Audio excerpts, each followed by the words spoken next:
Okay, boy.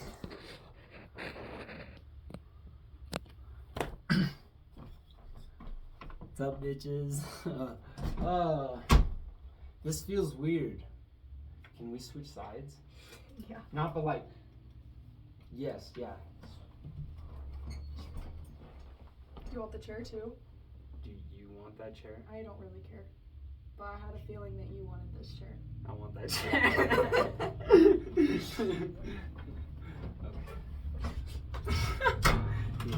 sits down. What the fuck? I don't know why that feels so much better. I don't know why. That's fine. As long as I can put my feet up on something, I'm good. Hi. We already said hi. I think the lighting's as good as it's gonna get. Yeah. Emily! Let's talk, finally, fucking shit. Alright. Dish. Well, we started 7 times already, but now that we're recording, I'm like, what do we say? Where do I start? The camera's not even there. Like, did we pick up on one of the things we already started? I don't know, just tell me something you want. Alright, well, a 4th grader told me yesterday I look like Bart Simpson. He raised his hand and I said, do you have a question? And he said, no offense, but da-da-da-da-da. And then the class was talking and I was He like... said no offense? And I was like, class, I can't hear this, although I don't know if I want to hear this because it started with no offense. And then the class was quiet and then he's like, no offense, but why do you look like Bart Simpson? And I was like, I'm so glad you said no offense because I would have been really offended if you didn't say that part. I really wasn't offended, but I was like, damn, these 4th graders out here. Do you think that it's like they're ruthless or they just don't know? It depends on the moment. Really? Yeah, because some kids, like, it's very obvious when kids are, like, asking a question out of curiosity and asking a question with, like, a blade at the end of it. How often You is know it what I when? mean? I don't know. You get both every day. Like for example, one question I've gotten quite a few times is, are you a boy or a girl? And I can tell it's, like, super obvious when a kid's like, are you a boy or a girl? Like, they're no, or if they're like, teasing. Yeah, or if they're like, are you a boy or are you a girl? Like, you can just tell, you know? Do you get that more from older kids? No, it's both. Really? Yeah. Actually, like, 6th grade, I don't think asks or cares. Okay, so they're chill. Yeah, well, They're checked out. 6th grade actually is, like, terrifying. I'm really? scared of 6th Why? grade until I remember that they're 12. Cause they just... Emily, sorry. Oh. Emily's a music teacher now. We have like fucking evolved. Fast forward 3 months, has it been? 3 or 4? Since the last time we did this. Since last time we did this, I think, was in, like, March. So... Because we were talking about that relationship. Oh, shit. Okay, many fucking moons. Many fluid moons ago. I like that. And now we're older. As you can see, I have a beard and shit. Like, we have evolved. We have glasses. Yeah. I'm gay. I think we already did all that stuff. Okay. So anyway, huge evolution. Emily is now a music teacher at a motherfucking school. Yeah. Park. Yeah. I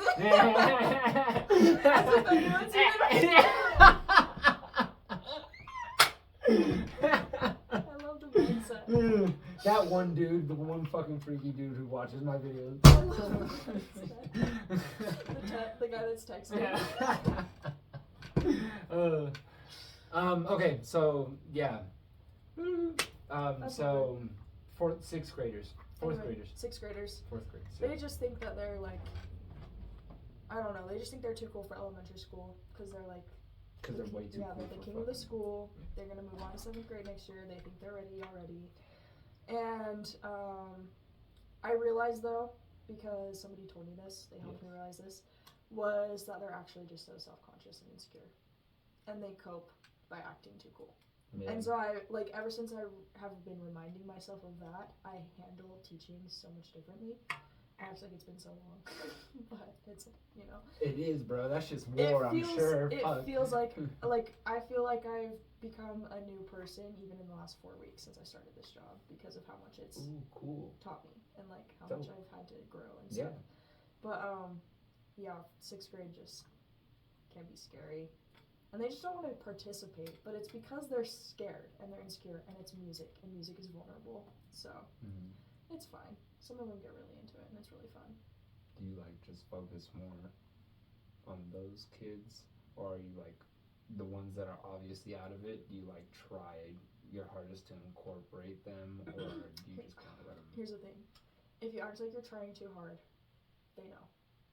It's a balance. You have to act like you don't care enough, but that you care enough. Oh my god, it's like a cat. That's facts. Yeah, like, that's crazy. But I will still, like, I don't just ignore them. The only time I'll ignore behavior is when it's like class clown kind of behavior. How old is 6th grade? That's like 12, 13. 12, yeah, 12, 13. Damn, really? Yeah. Okay. Yeah. Which looks a lot older than you'd think. Really? Like, I forget, when I say they're only 12, I'm like, that sounds young, but they seem older. But also, I feel like a lot of the kids at my school have had to grow up really fast.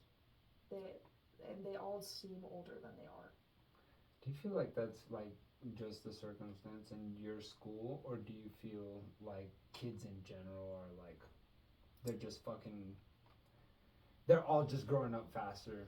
Well, I think that there's a I think that kids are growing up faster these days just because of our environment and the internet mostly. That's what I honestly think, yeah. But I also think that growing up with tough home circumstances and a tough childhood makes you grow up in a different way, in like a faster responsible way than the internet. Maybe not so much responsible, but like to life. It's more like a challenge. It's like a challenging way to grow up. Like you've had to work through growing up, and it's been hard. I feel like when you don't have that, kids are still growing up faster, but it's more just because of the internet and because of other things. And it's not like life's so hard, but they just have to get through it, so therefore they grew up. Do you know what I mean? Yeah. And I feel like a lot of the kids at my school have had to grow up because they've just had, like, there's some pretty rough backgrounds for most of the kids at my school. So I don't know, that's something you can just tell. You can sense that when somebody's strong, like, because they have to be. I don't know. Interesting. Are you more like delicate with somebody like that, or? Not necessarily, because I would say I'm more mindful, but like I don't think they need to be treated more delicately. I just think, yeah, not necessarily. But like I'm definitely mindful. I'm pretty patient and loving at all times, even when like somebody's being completely inappropriate, or like if somebody intentionally hurts somebody else. Yeah. Like I've noticed very quickly that the standard at my school for discipline is yelling. They just like yell and grill the kids. And what's sad is the kids respond to that. Like they shut up when the grown-ups start yelling. So it's like that's what they're used to and that's what they know. So to be honest with you, they're not very responsive right now, I think, to me because I'm so soft-spoken and patient. But I'm thinking that as time goes on, because I'm already starting to see it. I actually want to tell you a really cool story that happened yesterday at recess. But as time goes on, I think that they're starting to they'll understand it and they'll see it for what it is, and they'll actually respect it more. And instead of like listening in my class because I'm threatening them and I'm yelling at them, they'll just want to listen in my class because it's like it feels like a different space. Like it feels. Because you respect them. Yeah, exactly. And I talk to them like they're people. I don't, except for like the kindergartners and like the younger kids, but like 3rd grade and up, I just talk to them like they're people. I don't like baby things, and I think that they appreciate that. You know. But yesterday at recess, there was this, and they love to tattle on each other. Oh my gosh, it drives me crazy. I'm like, I don't care. I don't need to hear. She's like, so-and-so's under his desk. I'm like, I can see that. Thank you for telling me. Anyway, there's this kid at recess that came up to me and was like, he just peed over there. He just peed on the wood chips. And I was like, what? And so I go over and I'm like, she says that you peed. I'm like, did you just go pee? And he's like, no. I'm like, are you sure? And then the other kids are like, yeah, he did. And I look at him, I'm like, did you? Like, I know you did, but I'm letting you tell me that you did. Yeah. And he's like, yeah. And I just like, I'm not trying to like toot my own horn or anything, but this was a really powerful moment that even I walked away from like feeling like something changed, like something happened. I like, because when I talk to the little kids, I kneel down so that I'm like eye level with them, and I don't ever raise my voice, and I just talk to them. And I was like, how come you peed? And he like wouldn't tell me, and I was like, just talk to me, like it's okay, we're just gonna talk about it. And I was like, is there a reason that you peed here instead of going to the bathroom? And he's like, well, I just couldn't, like I was gonna pee my pants, I couldn't have peed in time. And I was like, okay, next time, like while we're at recess, we need to pay attention to our bodies, and we need to make sure we're in tune with our bodies, and like if you feel like you need to pee, you gotta come tell me so that I can let you in, like right away. And I just like, we just talked about it, and he was like, okay, like sounds good. There's a really fat chance that he just lied to my face, that he just wanted to pee and just did it for fun.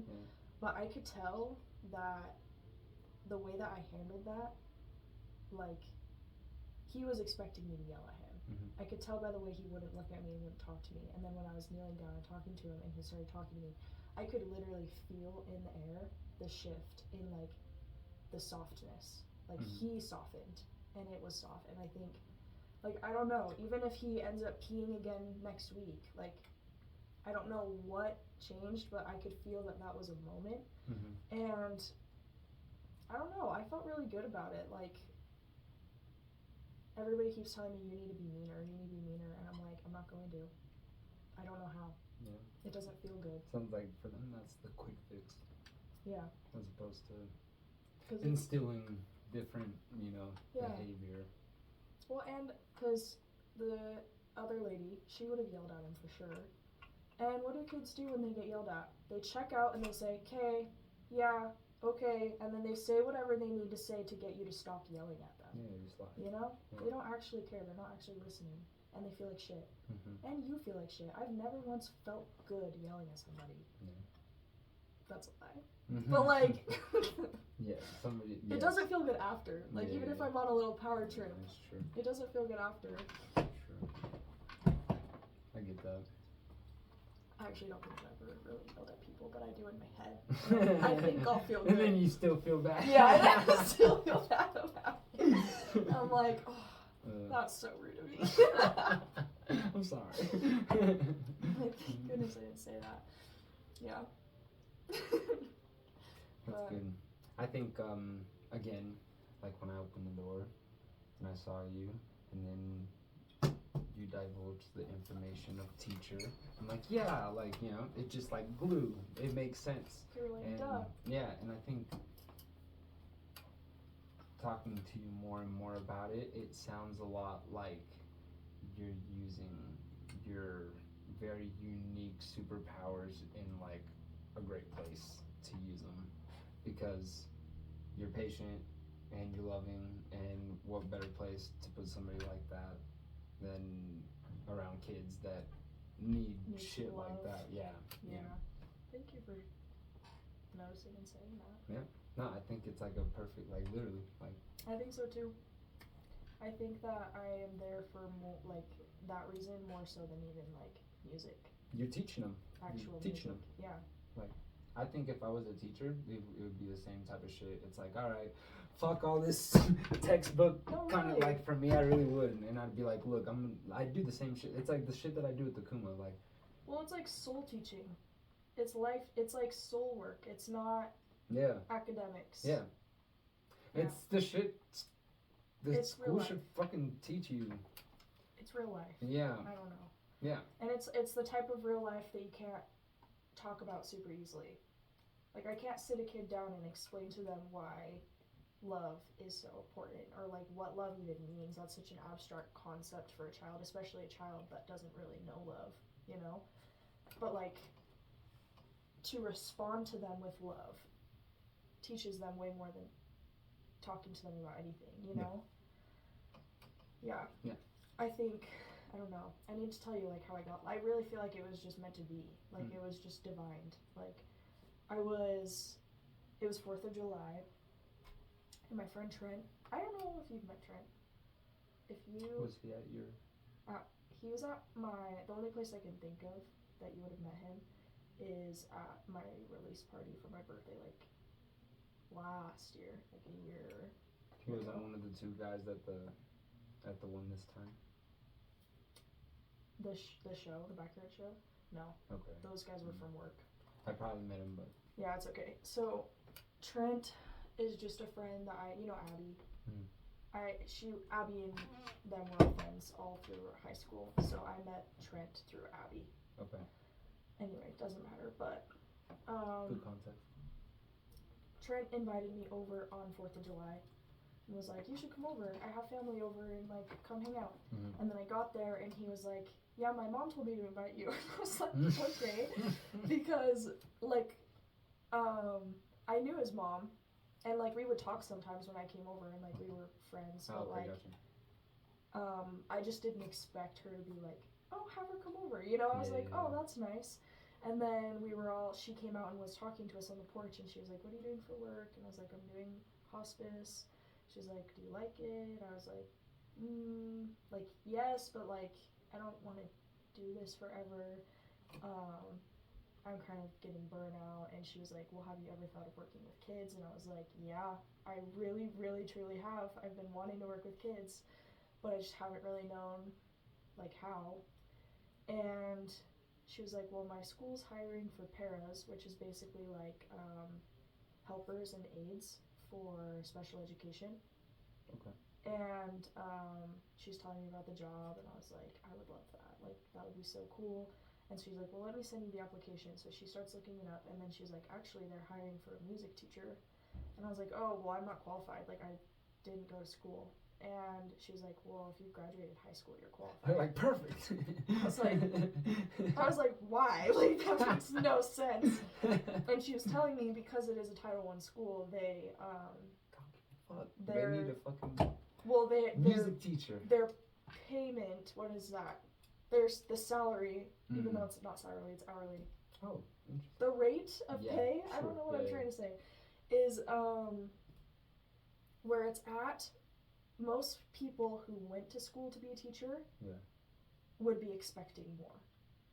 So the pay rate that they have at the... Yeah, the pay rate that they have for the position. If I had gone to school for this job, I would be looking for a job expecting more than that. Gotcha. So they can't really have that as like as a criteria, as like you have to have gone to school.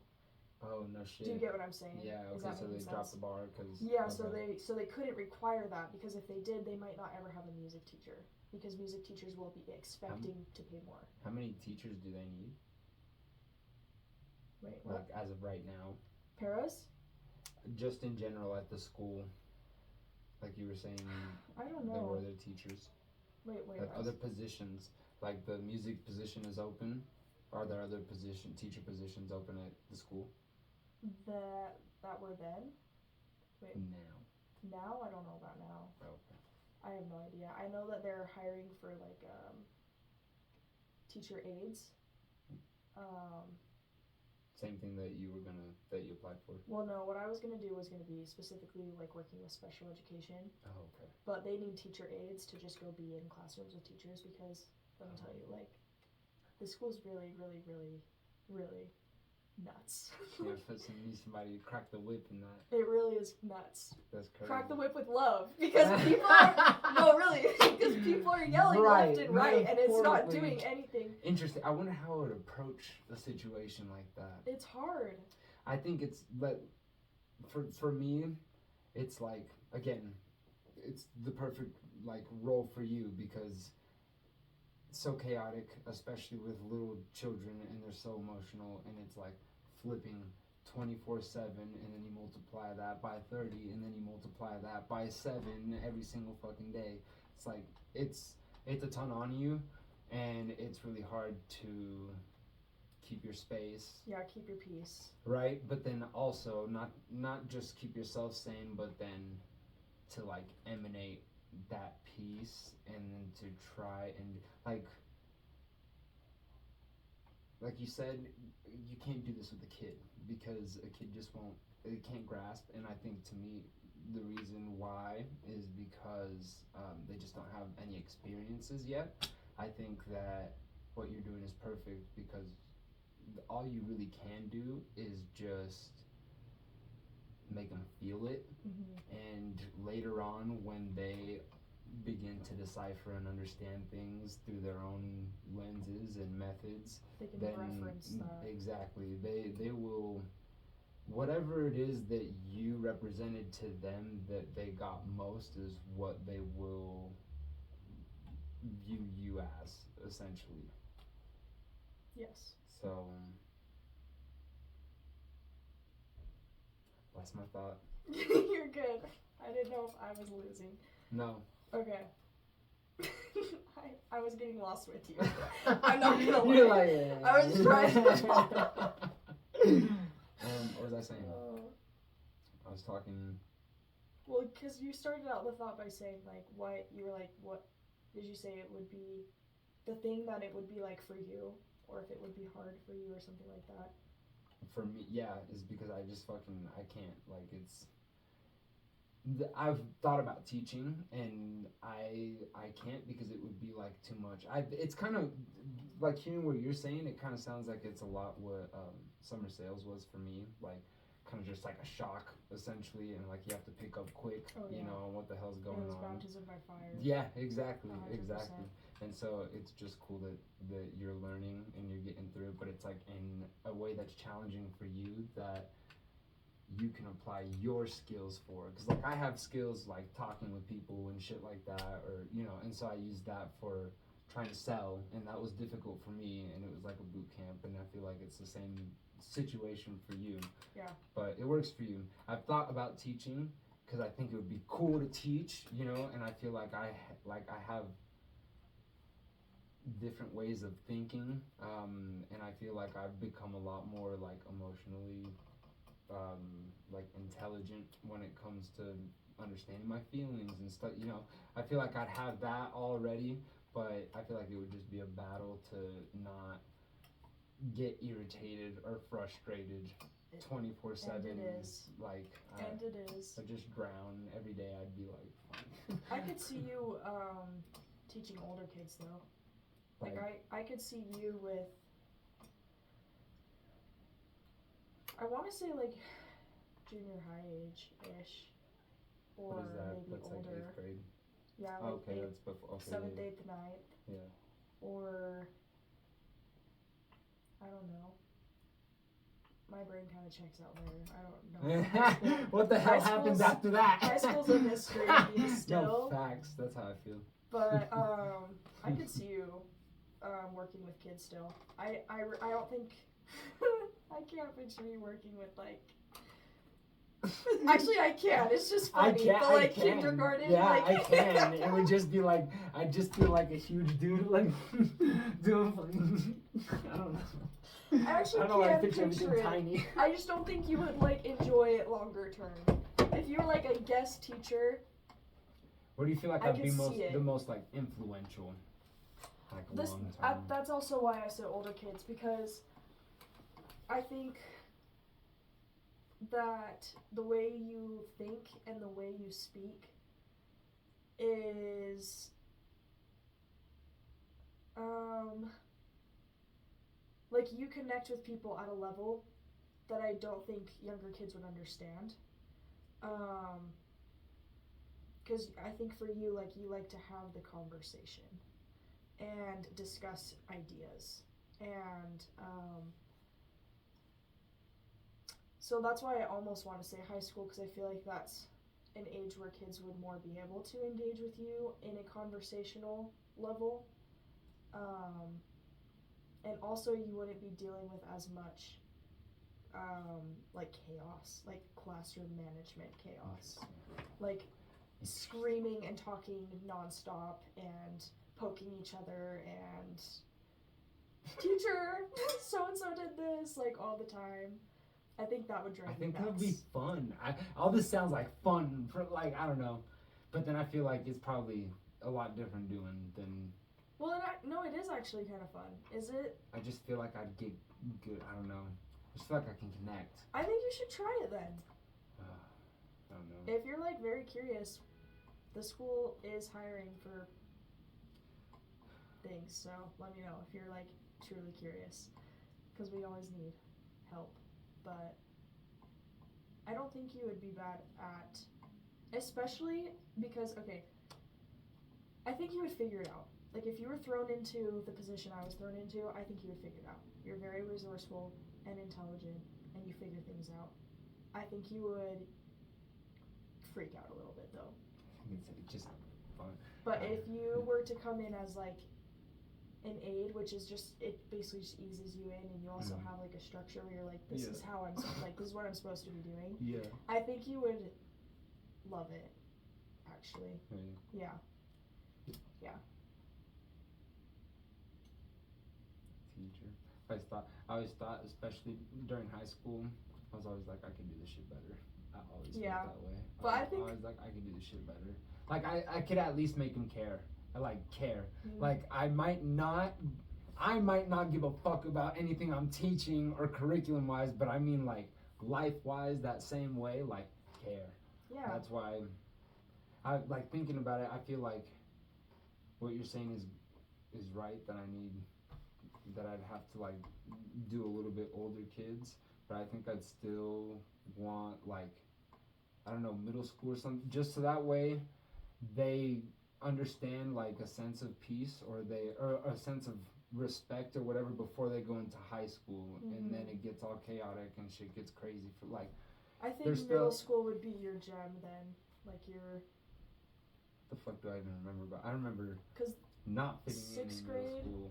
6th grade can be my favorite class sometimes because I get to actually talk with them and do things with them, and I don't have to every 2 seconds like calm them down and quiet them down and get their attention. How much of the class is typically that, like with younger kids? It depends on the day and the grade and the phase of the moon. I'm not even shitting you right now. Like full moon, if you watch Recess on a full moon, I'm not even shitting you right now.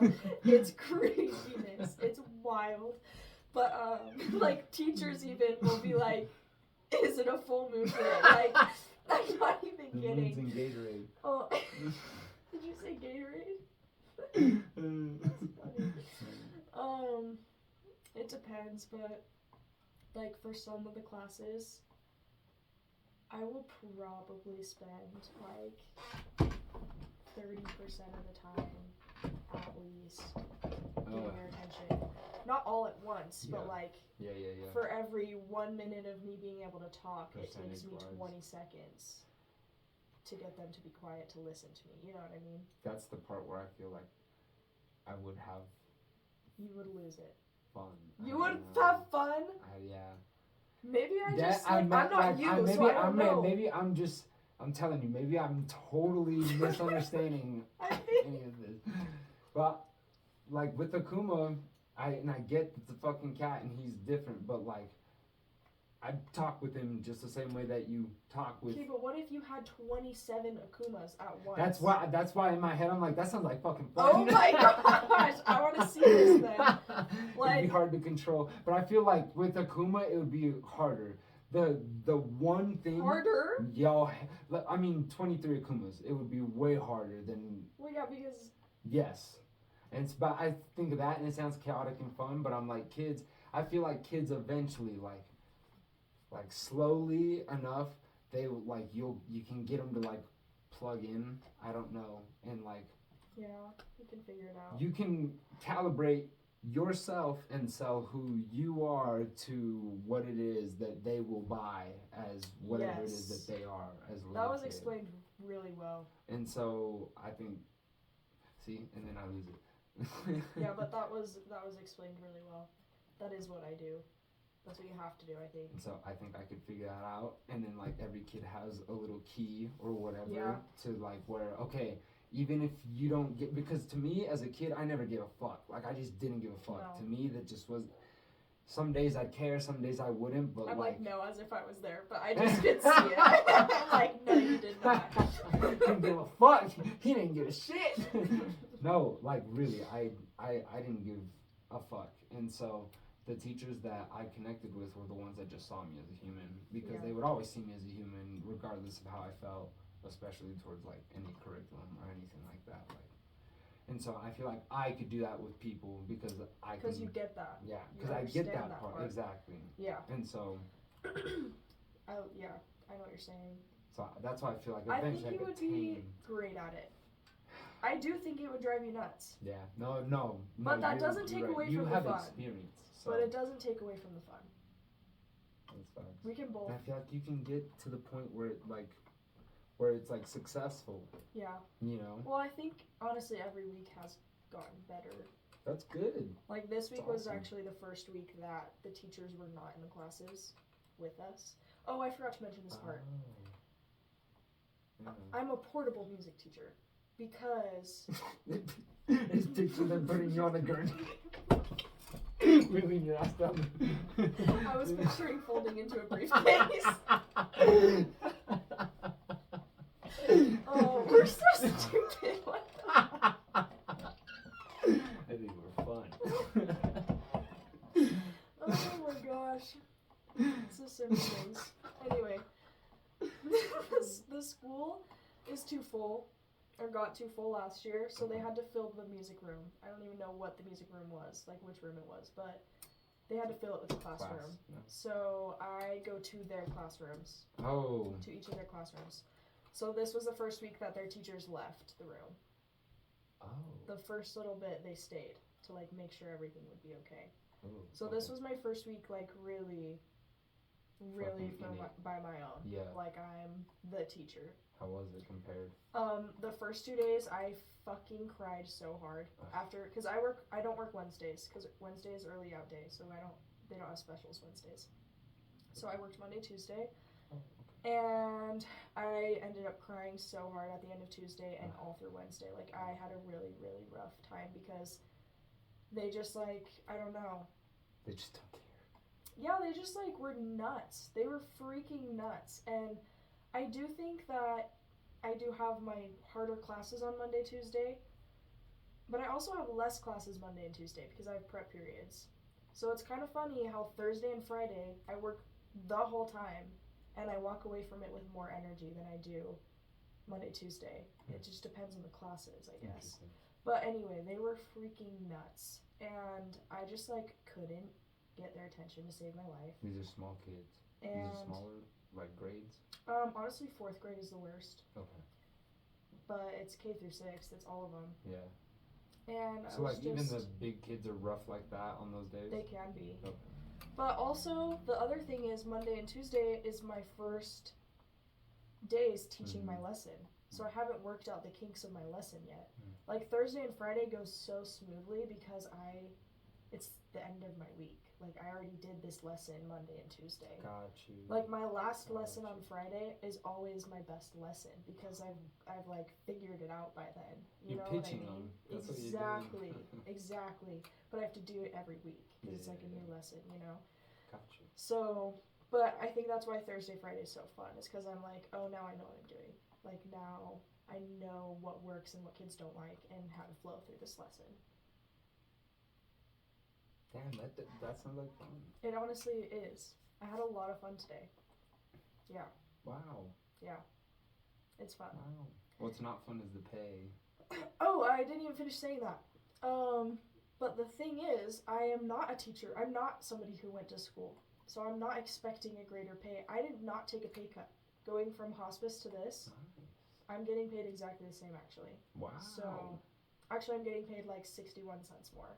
Nice. So, yeah. So come on. So there's that. And I'm working more hours than I was at hospice. So I'm getting paid more just based on the work amount of time anyway. Okay. So, for me, it's not even a sacrifice as far as pay goes. Yeah, no, that's how you moved up. Yeah, it's not even like It wasn't a sacrifice, so it was just perfect. How many hours do you work a week?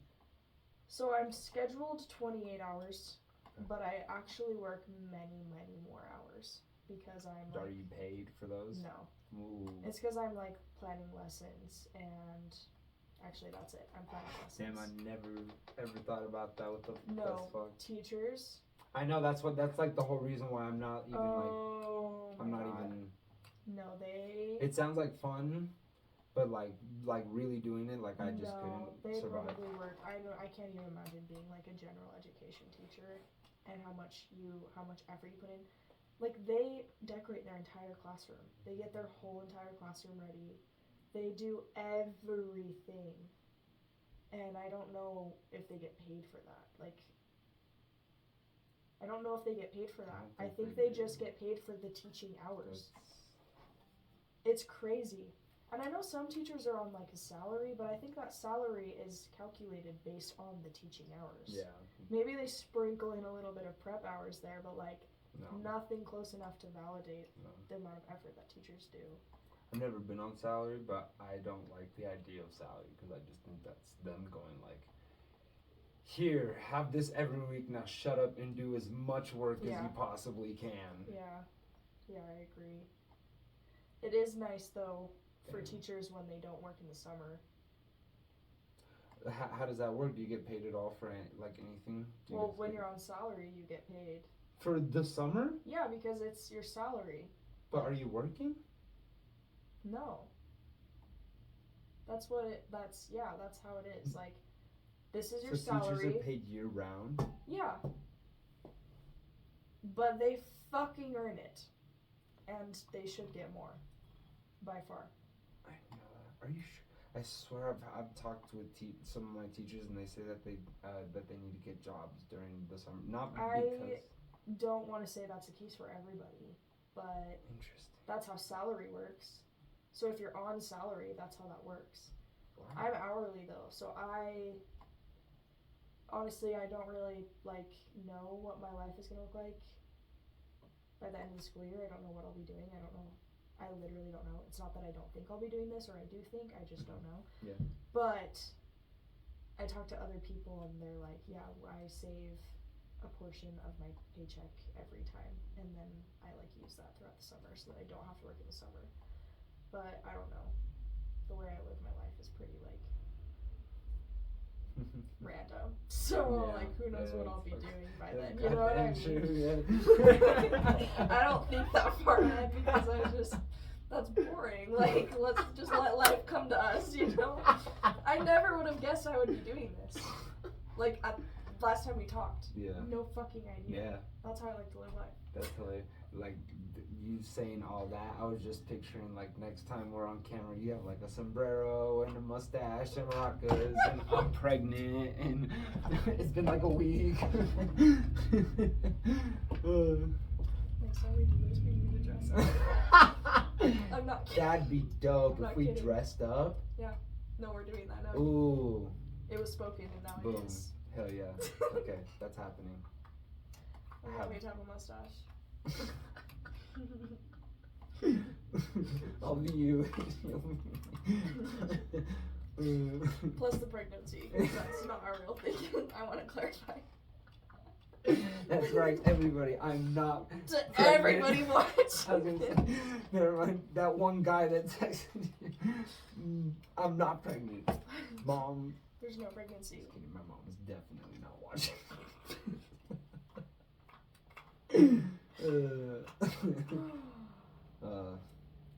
Well, that sounds like fun. And I have a friend named Darian who... I know Darian. You know Darian? And his wife. Because I introduced you. Well, technically Sean. Oh my god, Factum! I know! You're not just my friend. Yeah, I came from somewhere Whoops, with you. That's right.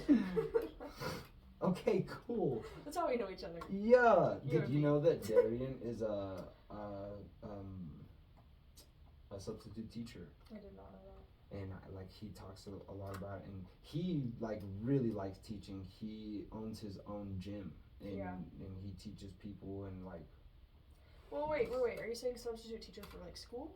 Okay, I didn't know that part. Yeah. I know he had a gym though. Yeah, and I think I don't know how often he does that, but it's literally just because he likes teaching. Like, Oh my he gosh, just likes you should be a teaching. sub. That's what That's what I've thought. Yeah, no, not like I told you. Like, the pay excludes me from anything. Right now, I'm making like $22 an hour, and I'm working like 50.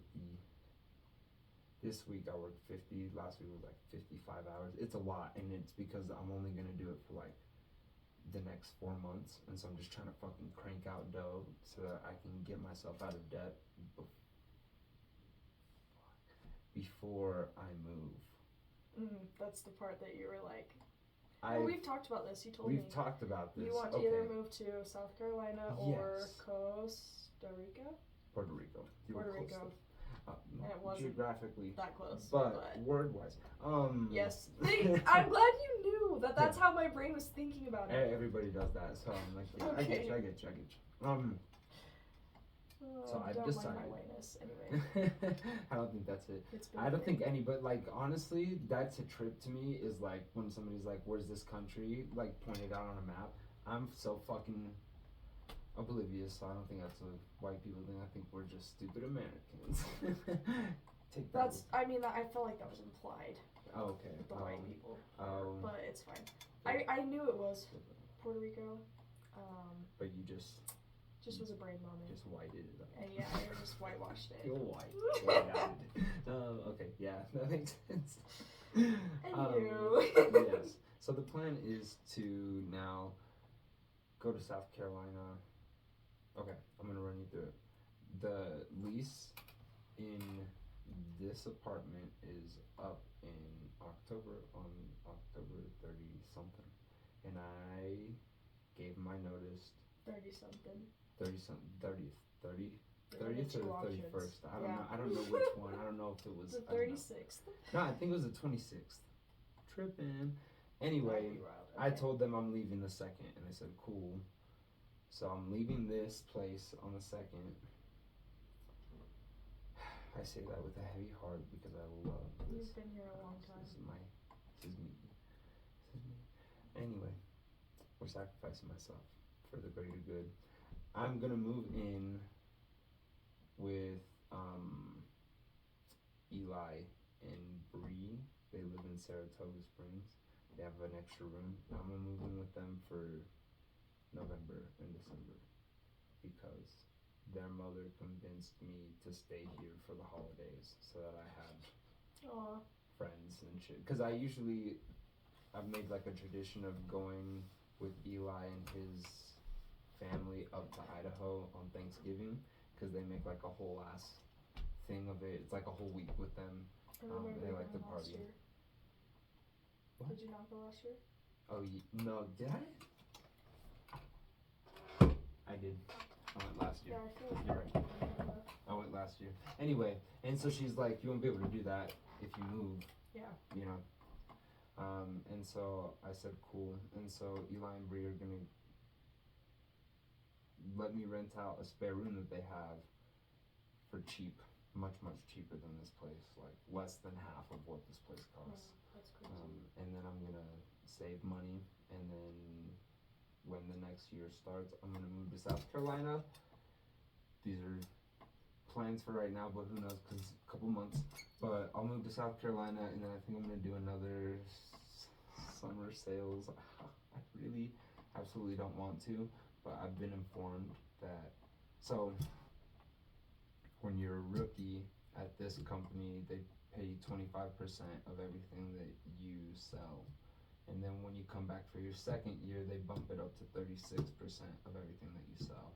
And they're changing that next year for veterans. Instead of 36%, it's going to be 60% of everything you sell. That's quite a bump. And that's why I'm like, fuck! Yeah. So I'm like, oh. That is a fuck moment. Yeah, that's sure. why I'm like, no! That sucks. But the best way, I don't know. Because my what to say plan about that. was to go back and be a technician. And first off, I haven't even like really like wrestled with the idea of having to deal with bugs in my head because I don't fuck with bugs. I do not fuck with bugs. Like, no thank you. Like, die type of shit. Like, I get irrationally angry when I see bugs in my house. Isn't that what a technician does though? Kills the bugs? Yeah, so that's why I'm like, maybe. But I just don't like want to see them, you know? But because listening last year and my friend Derek was a technician and he lived in the house. Derek is still in that house, and that's the house I would be moving back into, and I'd be renting a room from Derek in that house, I believe. But Derek explained to me over the course of the summer how much better it was to be a technician than it is to sell. Oh, I can imagine. Yeah, and they just have lots of incentives, and like even they can sell shit, but they're not expected to, and so they get a higher percentage when they do sell shit, things like that. Yeah. And so my plan was to go back and do that, but then I heard 60%, which apparently was told to everybody after I left, because I left 3 weeks early because of the fights. Yeah. But I didn't know until recently, and I'm like, shit. So the plan is to, at the very least, go back to South Carolina and work in some capacity with this company. And I was thinking until the end of either the summer or the year, and then I would move to Puerto Rico, and then I think that would really feel like boot camp to me, just because of the fact that there's that's a change. I gotta learn that's like deep water shit because my Spanish is not that great, and so I would have to learn. You'd figure it out. But that's the whole point. Is I'd want to go just to solidify myself in that part, understand myself and my culture and all that kind of stuff, and just I don't know. I feel insecure in that area just because my whole life I haven't grown up around people that are anything like me, and so I want to go do that and then see what comes out on the other end, and oh, this is what Greg's like around his own people. Oh. Cool, and then take that, and then Your from son there needs that. I would move. It's I'm telling you, has it been since the trip? Probably since even before the trip. It's just been on a mission to just rescue my soul from places where I was abandoned as, I don't even want to say as young, but just growing up in life, pieces that I left behind that I didn't fucking do anything about. I've just been fucking paratrooping on a fucking helicopter in the middle of a fucking hurricane, just fucking jumping out, grabbing somebody from the ocean. They're still there and they're valuable, and I feel they would add a lot to me. But I don't know if I've used this analogy with you. You've seen Holes. I love Holes. Fucking love Holes. I haven't read the book, but I love the movie. I've tried to read the book, but I just love the movie. I'm not gonna read the books. But I love the fact that Holes, to me, I'm really big on plot holes and shit like that. Just anything that takes me out of a movie, it's glaring to me. And I really like Holes because Holes, I feel does a really good job at fitting everything together and Interesting. perfectly creating a story that has a resolution to everything. And my favorite example is the flashbacks to when their ancestors, Zero and Stanley, what's his face is carrying the pig up the mountain. I need to rewatch this movie. Oh. Not gonna lie. Oh, okay, cool. Last time I saw it was, I don't even know. Oh, It was okay, probably cool. in 9th grade. Okay, cool. Yeah. Okay, cool. I'm just assuming that it's a part of everybody's childhood. Yeah, core memory. You have that obvious memory Of the pig. The movie. No, I do remember the movie, but I don't remember the pig. Okay, so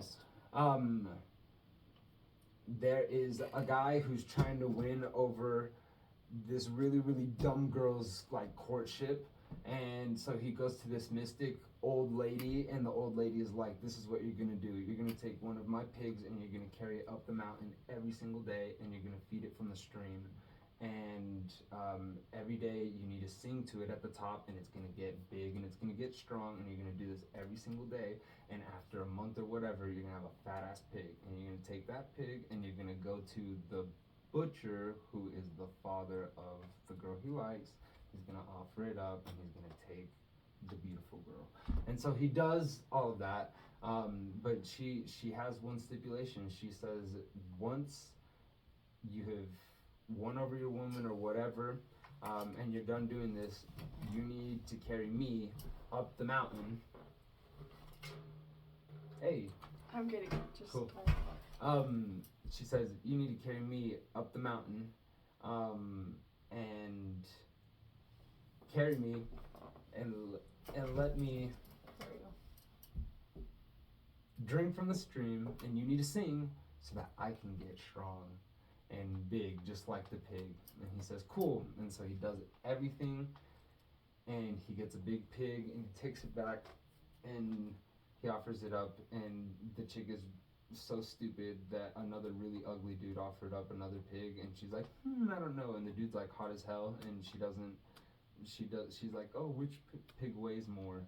And he's like, this bitch is retarded. And so, sorry. And then, so, he says, fuck this. And he leaves, and he gets on a boat, and he goes to America. And halfway on his journey to America, he goes, fuck the old lady. I never carried her ass up the mountain, and so that she could drink, and so she cursed him. And so that's the reason why Stanley and His lineage is cursed. Exactly. Yes, and that's so, right. That's actually the one part of the movie I didn't understand. I don't know if I yeah. just missed that whole scene. It's hard to fucking. Because It's that's the cutting one in and part I out. just didn't get of the movie. And I truly don't think I saw that. Anyway, that doesn't matter. It's okay. It was nice. Yeah, it's fine. It doesn't matter. And Anyway. so what I love that fits perfectly is that at the end of the movie, when they run away, Zero and Stanley run away. Would you like this chair? Honestly, I'm so uncomfortable. Yes. But I don't need that chair. We Well, can just take like this move. chair. I don't give a fuck. Alright. I don't care. But you still want that side. Yeah, I don't care. Okay, thanks. I'd be sitting on hard If chairs all you the get time. really uncomfortable, we can No. trade again. I don't care. I've Like, been sitting on that for I like. sit on the chair sideways. I sit upside down. You're like Trying everything you're I like possibly so- It's like those memes of when you're talking on the phone. Yeah. Yes, this is so fun. Thank you. Yes, absolutely. Say something. What was I saying? That it. Okay, so Yep.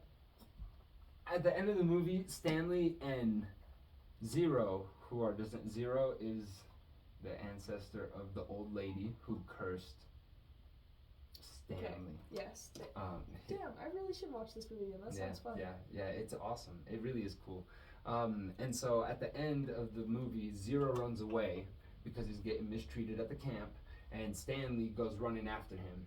And they were hearing tales about this place called God's Thumb, which is like the mountain. It's like a mountain, but it just looks like a thumb. And so they ran away. They find each other, but they can't go back to the camp because they're gonna get fucked, and it's a prison. And they need water and they need food. And so they see the mountain, and so they just start climbing up the mountain. And it's just the two of them, and they have their fucking shovels and all that kind of stuff. But they're just trying to get to the top because they're like, maybe there's what, like, just hoping it's the only thing that's around. And so they start climbing, and it's a hard climb, and something happens. Zero slips or some shit, and smacks his head, or he passes out or some shit, and he's like, oh yeah, something happened. He starts falling down the mountain, and Stanley catches his ass, but he's like knocked out, and they're like halfway up, and so Stanley just has to pick him up and just carry him up the fucking mountain. Okay. Yeah.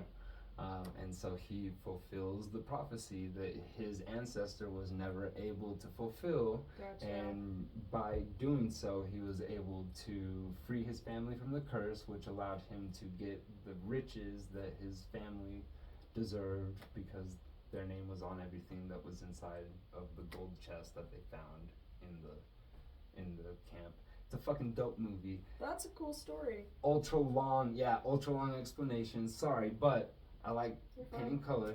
Yeah, give me one. In that same Well, same in that same vein, work or, sorry, I'll look that up later. I like looking things up. Anyway, in that same vein, if that's the right way to put it, I would, I have been like going back and essentially like all the shit that is cursed in my life that like Greg has not fixed or like has abandoned. I'm like going back and I'm doing whatever it is that needs to be done in order to like my inner child be like, I got you. I'm completing the task that I failed for you, like, when you were younger, so that you can feel complete, and then I can set your soul free, and then soon enough I will have done so much for myself that like the confidence and like the strength of my own abilities will be like genuinely like fulfilled. Yes, exactly, to the point where I feel at peace with,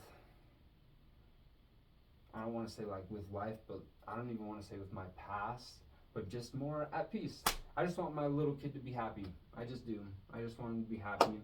And there's things that I couldn't do back then. It's like asking a little kid to like bench press 45 pounds. You just can't do it at that time. And so we fail that mission. And like, to me, there's some missions that are so important that I just need to go back. And I mean, they're still not easy, which is like the whole point, because like but the you're truth more is, capable now. yeah, it's like it's me. I'm still that little kid. I'm still the little kid, but I'm doing it, and so I'm showing myself. See, you can do it. Yeah, I lift the thing, even if it's hard, or like I do it terribly, or I kind of do it. I'm like, see, you did it. Like you did it. You went back and you fixed the thing. Like you are capable. You can do it. Like you're empowering yourself. Yeah, exactly. Like exactly. And so that's what I've been doing since. I really don't know since. I mean, if I want to be dead for real, it's since I smoked, because when I smoked, like it gave me enough space from, I don't want to say my ego, but from myself, to like really analyze myself and not like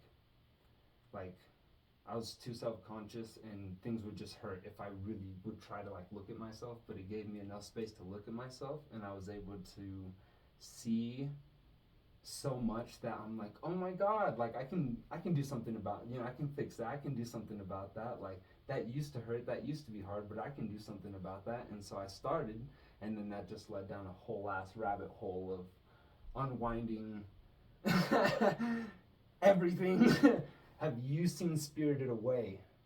Yeah, I was actually looking at it on your shelf right there. Do you remember that movie? Yeah. When she gives the bath to the monster, pulls that thing out, it's exactly like that. Like just letting out all the terrible, like just freeing it, and then there's something beautiful. It's like a diamond that's left behind, and I'm like, ooh, I'm rich. I got a fucking diamond that I can add to my collection of like, that's my tick marks. That's what they are. Is that, and so the most recent prevalent ones have been my most recent trip, where I went back and I accepted my sexuality, which is, it's a fucking, that's a huge going back and making right of things, Yeah, that's a completion, a full circle. Exactly. And like huge, like I'm about like doing the real shit, like the hard shit, the real shit, not tiny one. Like I could do tiny things to correct shit, but I'm like, nah, I'm trying to save somebody, And so I wouldn't say the most recent, sorry.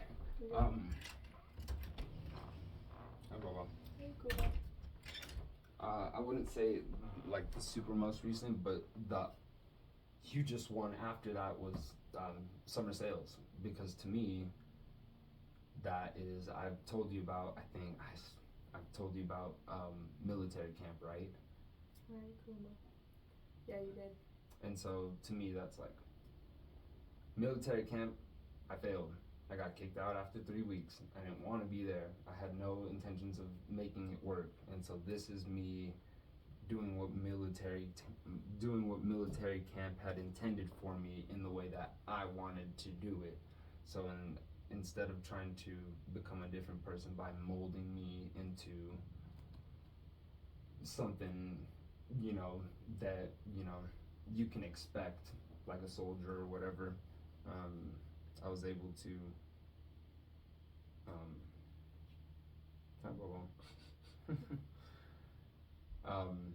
I was able to do the same thing just by instead of like molding into something, like exploding into what I wanted to be. I'm talking a lot, I'm sorry. I mean, you're sorry. Go ahead. You're good. I'm just listening. Well, I'm still listening. okay. Because you're me.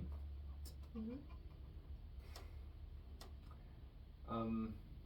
So yeah, and that was cool, and I did that, like I did summer sales, I've officially, and I made it to the end of like, when I said I was going to make it, Mm-hmm. I made it, you know, I Followed fucking followed through, and it was hard, and like, I can't imagine. it was so, I could never, ever. like, so fucking, it was so hard, it was just so much work, like so much work, like 60 hours, imagine working 60 hours a week, and then like, you earn like maybe $200. No thanks. It's brutal, but I went there for, you know, like with the same, with different intentions than financial, you know, gain. It was like, it was all for, it was all to gain everything that I was supposed to gain at military camp. And then But it's personal, yeah. yeah, it's Personal to do it my way. fulfillment. And so I got that done, Yep. and then I came back, and I think the arc since I came back has been kind of, I think it's been good. It was very rough the first month, very rough, because I didn't have a job, and so all I did was drugs, and that's all. That was it, and it was like that and porn pretty much, and so it got really difficult, and I honestly did get worried, but it got to a point where I was like, all right, enough of this shit, and I don't give myself enough credit, like, since I got back, I was like very slowly like looking for a job and like doing the things that I need to do, but I was like, I told you I was in debt. I came back to like 2 months of bills that I just didn't pay, so like they were like overdue, and like so just so much shit, and I didn't have a job, and I didn't want a job because I was so fucking tired. Yeah. So I just didn't bother. It's so hard to get a job when you don't have one and you're kind of like used to that space. Yeah, to like going back to real life. That's like, it's so hard. And so I just decided to, like, I knew I was gonna do it. I was like, bro, just take your time and whatever, you'll fix it. And it was hard mentally, and it was hard emotionally, and like it was hard. It was a hard month, but like I got through it, and then I don't even want to say cut to now, because there were steps to cut to now, you know, but like I feel like because I was able to get myself out of that situation where I was like, bro, I don't know about this one, like you might be overdoing it too much. It's like a month, you know, just of fucking drinking and smoking and taking my medication, and fucking like I was smoking blunts and all, like I just all kinds of crazy shit, and I didn't have a job. So I couldn't buy anything, but it went from that to fucking just doing better. And so now I'm like, I can trust Greg. Like, Greg will just, Akuma.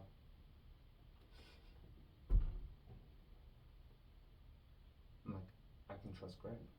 Like, he's not going to kill me, you know? Mm-hmm. Like, we can go low, but I can trust that he'll make shit right. Cause like now I'm in a good place, and I have a good job, and I've paid off, with my next paycheck I will have paid off all of my debt except for one loan from a bank. That's a big deal. Like all of it. Like, That's a really big deal. yeah. That's awesome. Yeah. Thank you. Good for you. Thanks. and it's because I've been like, I really have just been, just like, not gonna lie, my medication has helped a lot. Like the medication that you flushed. Yeah, That's yeah, why. yeah. Well, so I flushed it, and then I had to suffer the month without it, and then when I finally got the prescription again, and I was able to refill it, yeah. Now I'm like, bro, you can't. I learned my lesson with that too. Like, those are small growths that I'm constantly doing too. Where I'm like, that's another L. We got to learn from this one and not do the same shit, you know. Yeah. But since taking it, like honestly, I'm not trying to worry too much about how I feel about taking it, because that's always been my big like hang up is like, bro, you don't need this, why you always gotta. And now I've just been taking it because I took it throughout the summer, because without the summer it wouldn't have happened, the summer wouldn't have happened without it. And so I was like, bro, you just been taking it, just take it more responsibly than you were during the summer, because during the summer it was not. During the summer it was like when I needed it, that's when I would have it. And now I'm like, because I really don't care about it that way anyway, and I'm like, your schedule's not like that no more, so you don't need it that way. And so I've been more disciplined with how much and when I take it, and that has helped me in a lot of different ways, but the biggest one has been fucking financially. Like, I'm actually saving money, like, never in my life. This is so weird. Good for you. That's a really big turning point. Yeah, thanks. Because it's you're gonna remember like this. It's gonna affect you for the rest of your life. Yeah. Like, I really can't believe it. Like, I can't. That's so awesome. It just blows my mind. I'm like worried that it's gonna fall over someday, but that's like with everything. Yeah, that's life. And that's why I'm like, bro, just get through paying off your debt. Like, the loan's like $4K. I feel like I can bust through, especially when I move out of this place and I don't have to worry about rent here. Those last 2 months, I can fucking. If you're able to be disciplined about putting this money that would be here towards that, like, that would be so nice. It's so crazy. Yeah. Like, I've never been. To me, having money means it's burning a hole in your pocket and you need to spend it right now on something, or like you're crazy. Why would you just have money in your account? That doesn't make any sense. It can make you feel good in your head if you buy something or if you go and get some food. So just go do it. What are you doing? You have money. You have $7, bro. $7. Go get a pizza or some shit. Like, like, really, that's my head. It's like crackhead mentality, dead ass. Like, really. But since taking my medication, like, and since having this job too, which I've been very grateful for, because it's like exactly what I wanted. It's high pay, and I wanted a shit ton of hours, because I've already been working 60 hours a week, and it's been hella emotional because I've been making no damn money. So now going to making 60, a week and getting $1,000 a week off of it, guaranteed. I can listen to music. I ain't gotta sell shit. Like, you crazy. I just deal breaker. Yeah, and so that's why I'm like, don't lose that, momentum that I have, and just go work something that has hella hours and pay off all this debt. And so I've been getting paychecks, and never in my life, like, if I ever said I wanted like a TV or something, I'm like, oh, the TV's just $300. I'll just save $100 every single paycheck, and then in 3 paychecks I'll have a TV. And then paycheck 1, $100, and then before I make it to paycheck 2, damn, I'm really, really hungry, or wow, I have a whole $100 that I could get new clothes with. Well, didn't I want some video games? Some fucking bullshit, like, always something that makes me feel good immediately. Yeah, it's instant gratification. For me, I always say that I eat my money, because that's really what it is. That's so common though. That's so common. Yeah. Alright, and yeah, I'm a prime example. And so the combination of the work and the medication has just helped me fucking not spend money. And now I've actually been able to, like, save for bills that I don't have enough for, right? Like, save for bills. Like, that's that's gay as fuck. No, that's like... That's so... I think that's the. Oh my god, I think that's so lame, but that's adulting. But doesn't that That's make you feel good though, in a different like way? in a than responsible the instant way. gratification did? Yeah. It's a sense of security. Yeah. It's like a foundational feeling. Yeah. And yes, and in that same way, like that's again what's helping me. Like the arc since selling has been like trusting in Greg that like now that I'm back home and I went through that whole experience, like I went through that war and I became a different person and I came back home like how's Greg gonna deal with it, and I'm still fucking just growing, you know, Yeah. with everything. Hi, Bunny.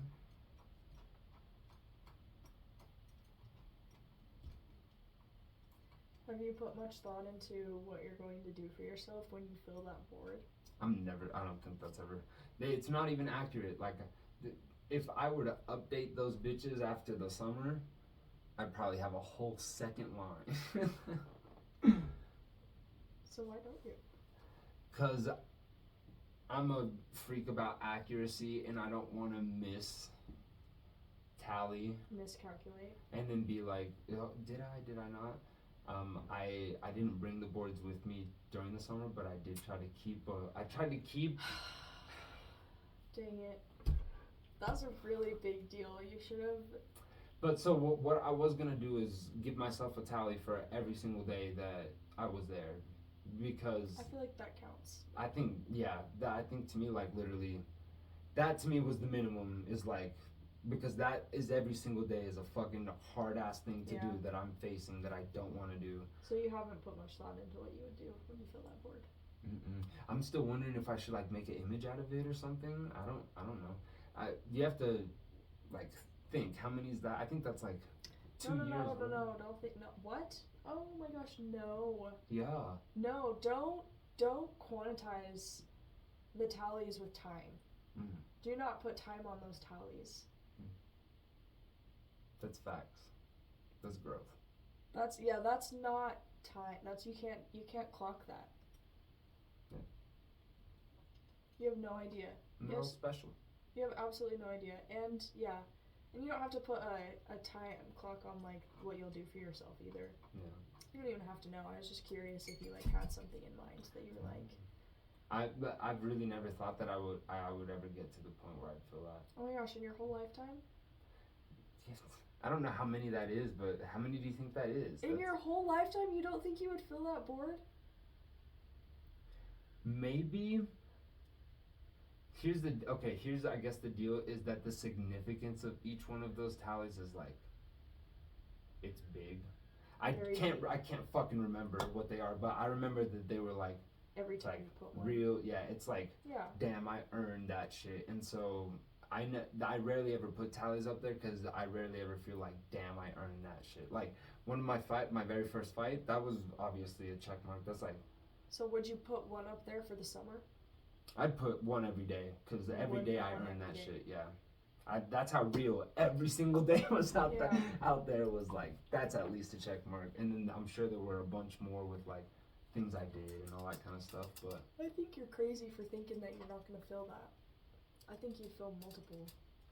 That's just, they look too small. I'm going to show it to the camera now because we be talking. Hi, one person. Look, that's tiny. Yeah. That's tiny. I feel like I should have done bigger. 5, 10, 15, 20, 25, 30, 35, 40, 45, 50, 55, 60, 65, 70. This one's confusing That one's though, 'cause 2. you put Yeah. 2. Yeah, so that's 70. I think I can. I think I just fucked that up, and I was like, damn it.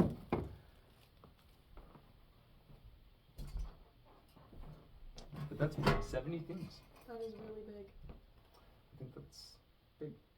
It is big. It's big. It's quite big. It's very large. Huge even. It's preponderous. Preponderous? Yeah. I'm Googling that. Do it. Preponderous. I'm a Googler also. Mostly because I like to know how to spell things. Preponderous? No. Preponderous. O's? Yows? I have quiet O-U-S. internet, so I'm gonna wait. I've never said that in my whole life, but I really liked that. You said quiet. I have quiet internet. Ah, okay. My internet's sleeping. My internet's quiet right now. It's not really responding. I don't want to wake him up right now. He looks comfy. Oh, it loaded. Preponderous. Preponderance with an N. Nice. The quality or fact of being greater in number, quantity, or importance. Boom, preponderous. There you go. That's preponderous. I think about that sometimes where I'm like, I like know words, but if you ask me to tell you what the fuck they mean, I know how to use them. You know the context. Yeah, I know how to use them exactly. So I like to know like actual definitions. I don't know why. I just do. I like to do it just so that I know how to use it. Yeah. Like I know this word, you know. Yeah, maybe that's why I like to also. Also writing, we're both writers. True. So That's we true. like to have words that we can use. See, that's the thing. I actually really, and I've been noticing this a lot, but I've been knowing this is that like I resonate a lot with media, and so anytime I hear like a word on a show or something, I always pause shit in Google just so that I can like learn and add it to the repertoire of useless words that I'll forget. My version of that is I read a lot of books. Oh, okay. So every time I like find a word in a book, I'll look it up. What are you reading? Like right now? I actually just started this book. I don't know if I want to talk about it. Oh. I'm reading a couple things. Okay. One of them is How to Think Like a Monk. Have you heard of that one? Mm-mm. How to Think Like a Monk. It's been really good. Really? I really like it. Is it big? Yeah, it's a bigger book, but it's not like anything crazy. How is it? Oh my! It would be it'd be very funny if the yeah I heard that. I didn't know your stomach though. If you, oh no, I was just thinking because I have this very imaginative brain that the book was very big and then all the pages were empty. It's like my journal. No, I actually have it right here. Oh, let's see. Ooh, oh, this is nothing. I was picturing like a dictionary type shit. No, it's not huge. It's just Fun. It's a really, really good so far. I'm not even super far in, but it's one that I'm liking to digest. It's not one that you like will breeze through because there's like exercises and stuff to do. Oh, really? Yeah. Is it newer? Is it new? I think it was written in like. For some reason, I want to say 2015. That's just a random number that popped in my head, but I don't know about that. Okay. But Oh, fun. Oh, nice. I forget that books have these things. Indexes. Like a monk. Visual. Ooh. Oh, it's identity. I am what I think I am. I was just okay. So. Oh, 2020. Oh yeah. Okay. Dope. Yeah. Fresh thoughts.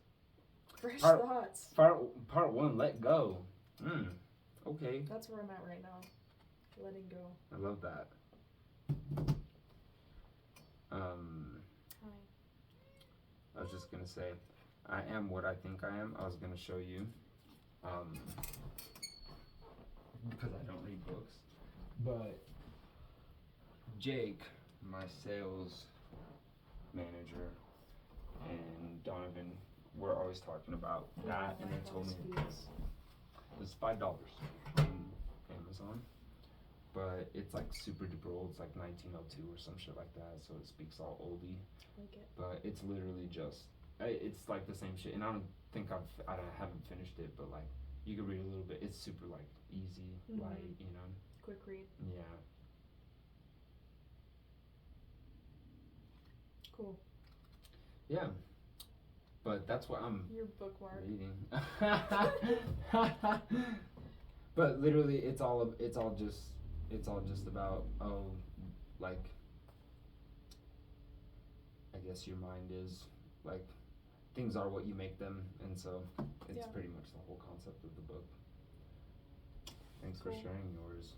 Yeah, it's really good. Yeah, there's been a lot that I've really liked about it. Anyway, I'm also reading this book called Bud, Not Buddy, and It's I'm reading it because the kids in 6th grade are reading it, and all the teachers were like, "It's such a good book. You have to read this book." So I started reading it, and it's actually so cute. It's about this little kid. His name's Bud, not Buddy, and he that's how he introduces himself to everybody. And his mom died when he was 6, and he's 10 now, and so he's been in orphanages since he was 6, and in and out of foster homes. And anyway, it's here I'll just show you. Did a chapter book? Yeah, it's a super easy read because it's kind of like a child's book. But I'm reading it on here. But this is the cover. Oh, it's due soon. That's not great. Cause I'm not. Oh, okay. So, Bud Not Buddy. Anyway, it's super cute, and he. I don't know. You know Forrest Gump? How he just the journey is just everywhere, and he just goes with the flow, and it's a very straightforward A to B journey. Yes. On Forrest Gump. That's how this story is. It's it is the first person story of his journey. He ran away from a foster home, and now he went to go meet his dad, who he thinks his dad is. It's this crazy musician guy, but he's certain that he's his dad. So I just got to the point where he got to his dad and was like, "You're my dad," and he's like, "No fucking way, I'm your father." But anyway. Oh damn. But it's it's super cute, and it's such a simple read, and it's very innocent and wholesome, and I'm like, That's good. I want to read more like this. You need more of that in your life. Yeah. That's good. I also started to read. This is a book that I was like, oh, I don't want to talk about it, but anyway, I'm gonna talk about it. It's a book about Mary Magdalene. That sounds familiar. It's the Mary, not Jesus's mom, but Jesus's people don't know if she was a lover or not because it's scandalous, but his lover, his partner, Mary Magdalene is Jesus's partner, and yes, that Mary. Yeah. Okay.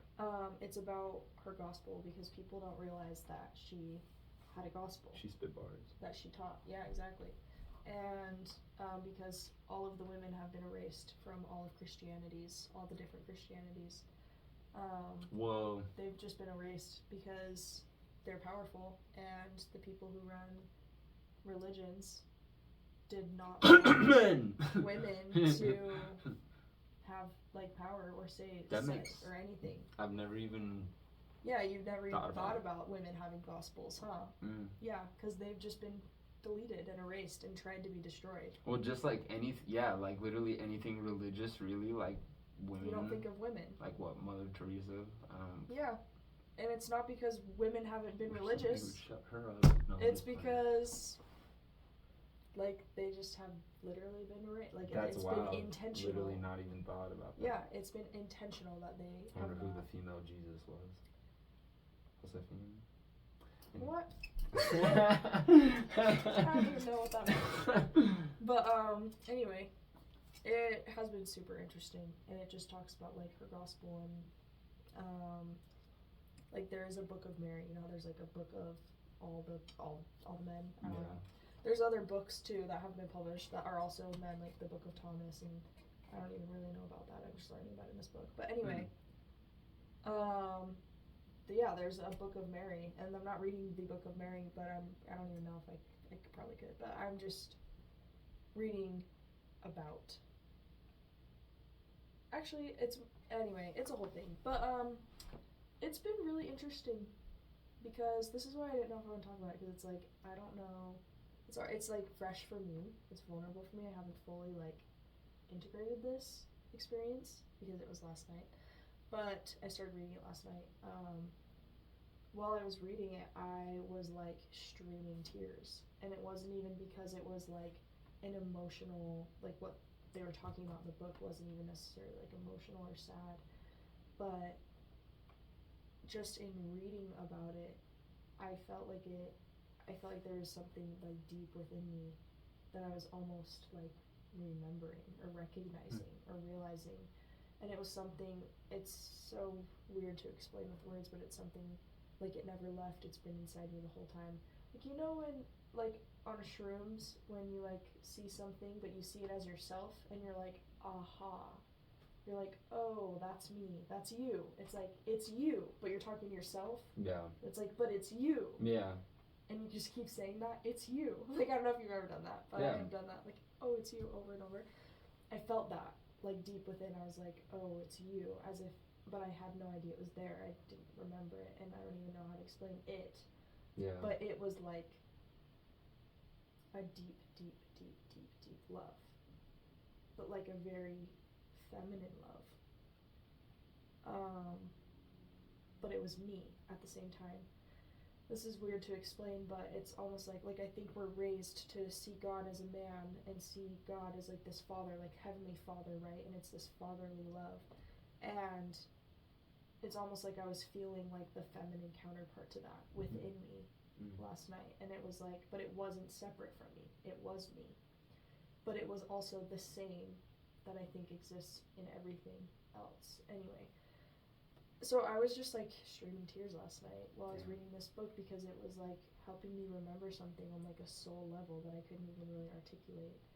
And it made me realize how disconnected women are from themselves and from the feminine power that is within women. Like, nobody, even saying that just doesn't even do it justice. It does not do it justice. To give words to it doesn't work. But like, I don't know, it's a pain that you just can't even describe.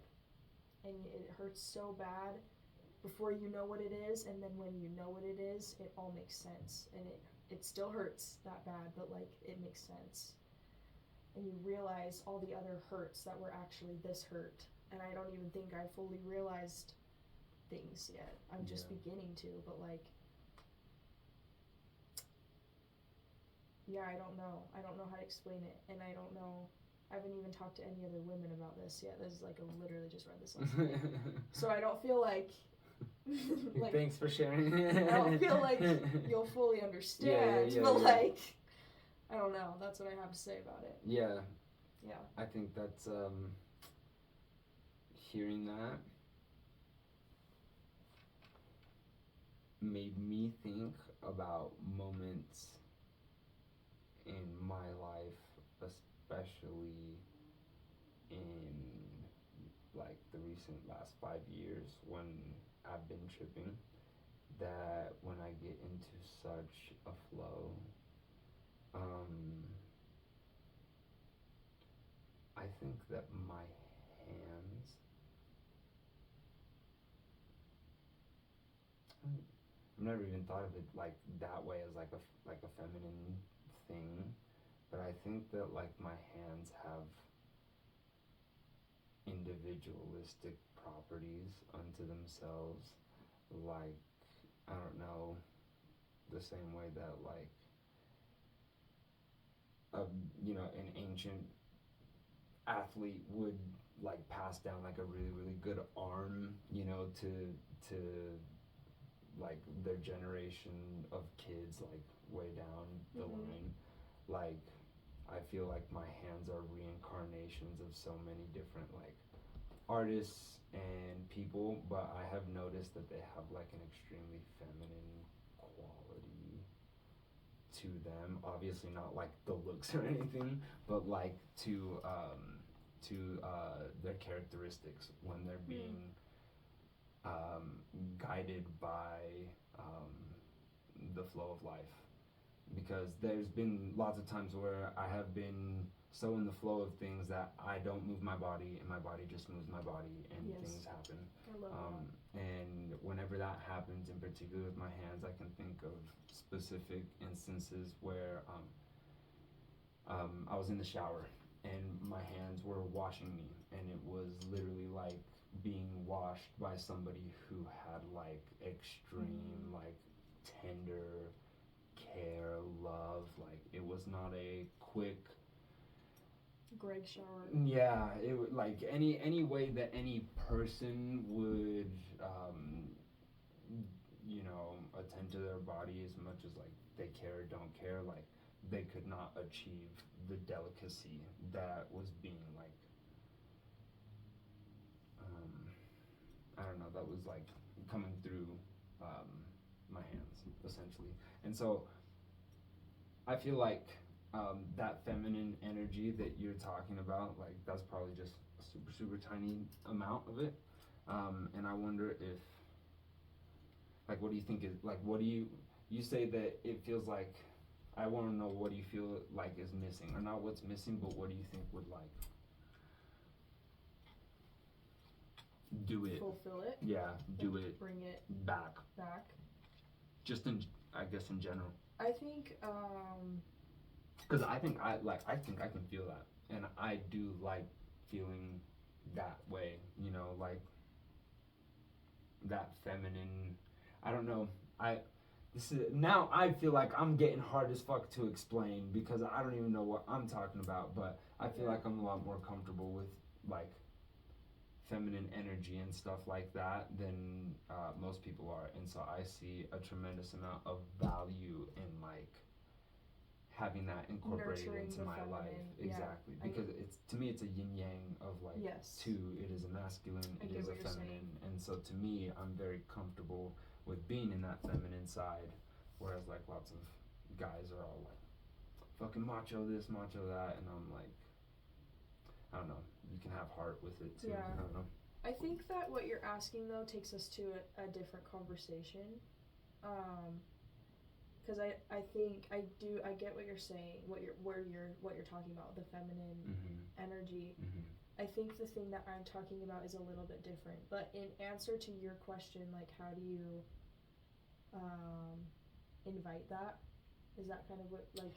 Well, I guess more in line with what you're talking about then. Are you talking about, is it more like an oppressive type of thing, or?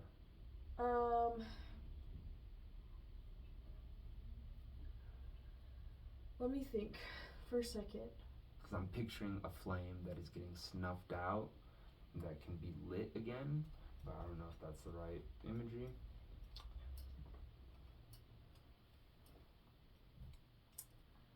Well, it's almost like take what you were saying about how you feel like you need to go move to Puerto Rico and experience that part of you. That part of your culture, that part of your DNA, that part of your identity. Like, see what that brings out of you. See the parts of you that you haven't even discovered yet because you've been here surrounded by people that don't look like you. Kind of take that same idea.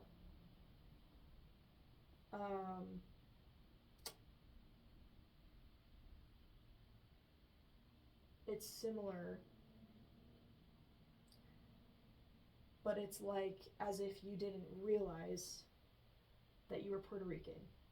Like, you know, like the story of the ugly duckling, where it's like, you're not an ugly duck, you're actually a swan or something like that. You don't actually realize you're Puerto Rican. You don't even realize that there is a Puerto Rico to go to. You're just here, surrounded by these people, and you have no idea what's wrong. Not that there's something wrong, but like what's missing or what feels wrong. And you have this faint idea that like something's missing, maybe. But everybody else is normal, so maybe this is normal. And then you get used to it. Okay, this is normal. This is fine. This is fine. This is normal. Everything's fine. And then the pain gets harder and harder, but it's normal. So it's like you just rationalize it. Like, this is fucking normal. Like, grow up, get used to it. I don't know. You invalidate yourself to the point where you're kind of gaslighting yourself. You don't even acknowledge that it's there. And then all of a sudden you read something about somebody who maybe has features like yours, or somebody that's like from a different place, and for some reason you don't even know what this place is, but for some reason your soul's resonating as you read about this place, and you feel like you could cry because you're like, I don't know what it is, but something about that feels right. And then all of a sudden you discover what Puerto Rico is, and that you're actually like kind of from there, and then you're like, oh my god, this all makes sense. And it's like cathartic because it's relieving, but it's also validating all the pain you've been feeling this entire time. And so you feel all the pain all at once because it's validated all at once, but it's also a relief at the same time. That's kind of how I want to compare, explain the feeling a little bit. That's a good. That gives more context. Makes sense. It's like But the Puerto Rican the being Puerto Rican, it's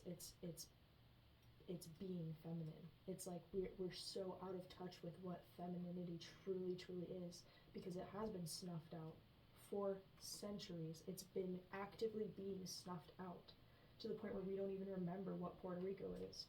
We don't. We think we do, but as soon as we get a little bit of taste of it, it's like, oh my God, like we're starving. We're actually starving. We didn't even realize how hungry we were for this essence of us that is us. y'all enslaved.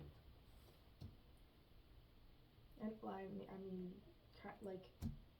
It's like somebody who is born in that and doesn't even know.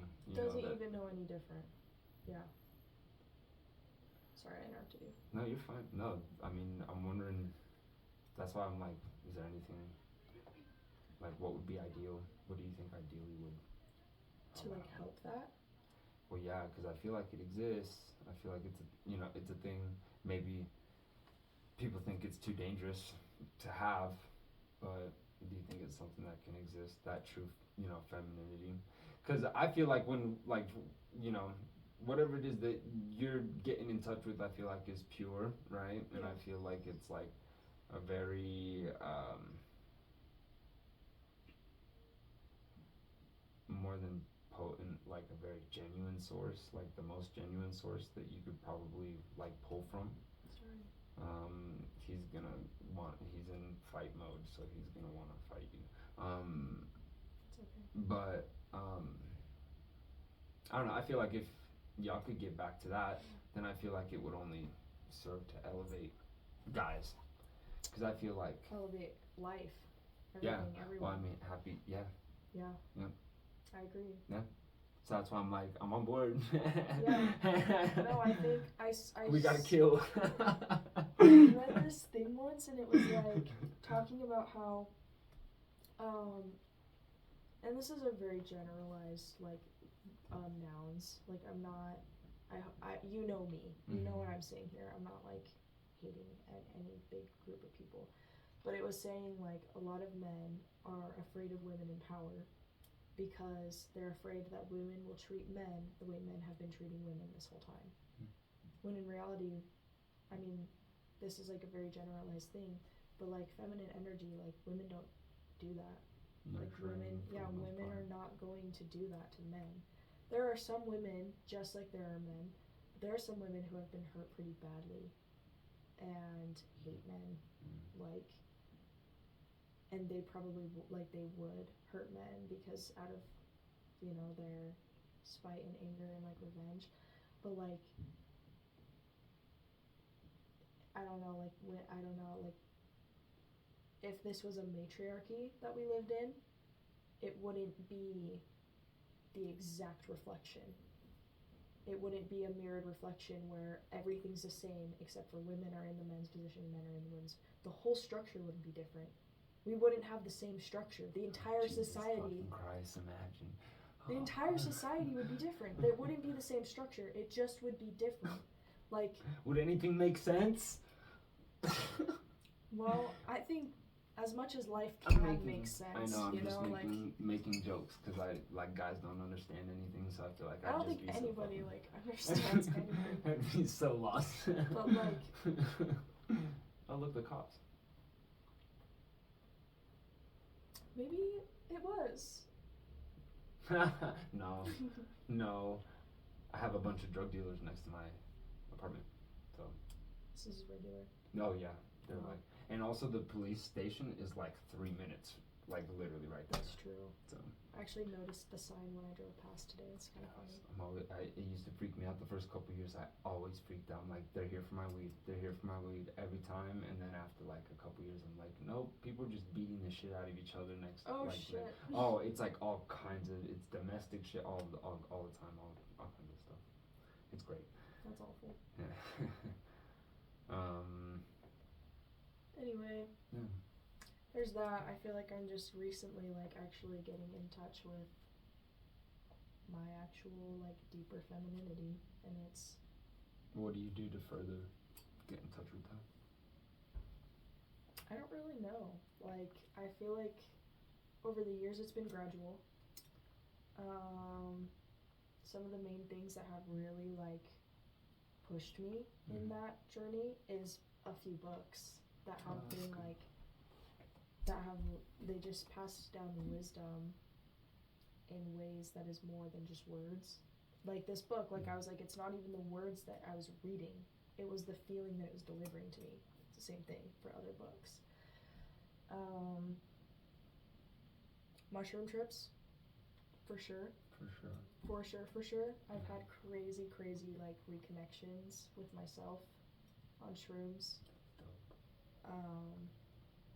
Trying to think what else, like I think so this is where the conversation I think connects to what you were saying. This is where I think we're heading in that direction. Yeah.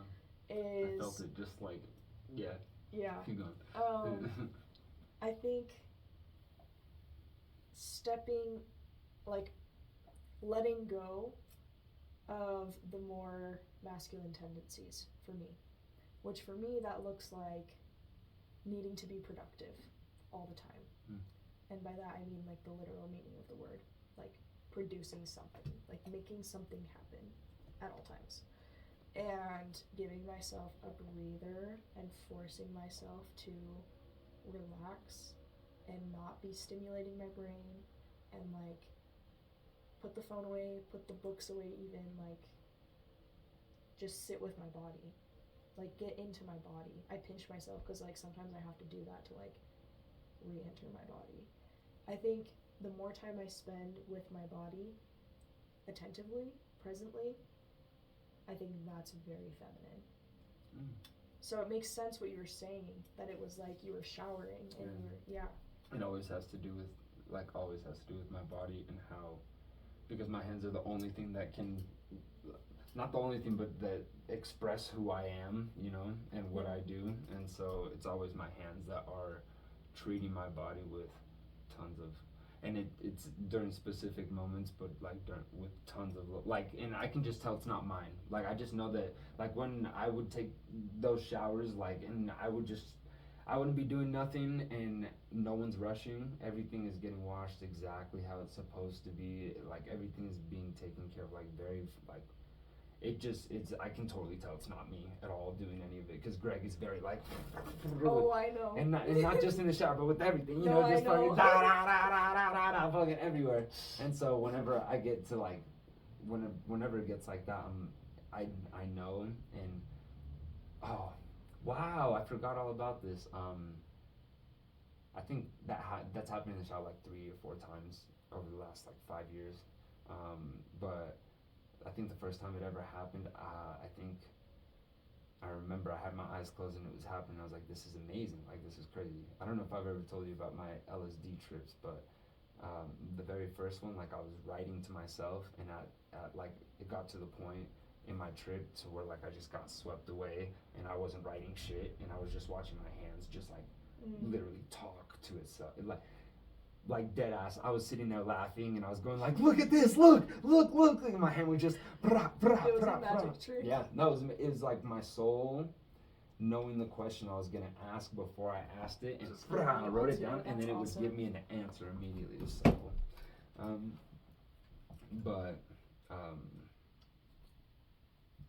Why'd I bring that up? Can't remember.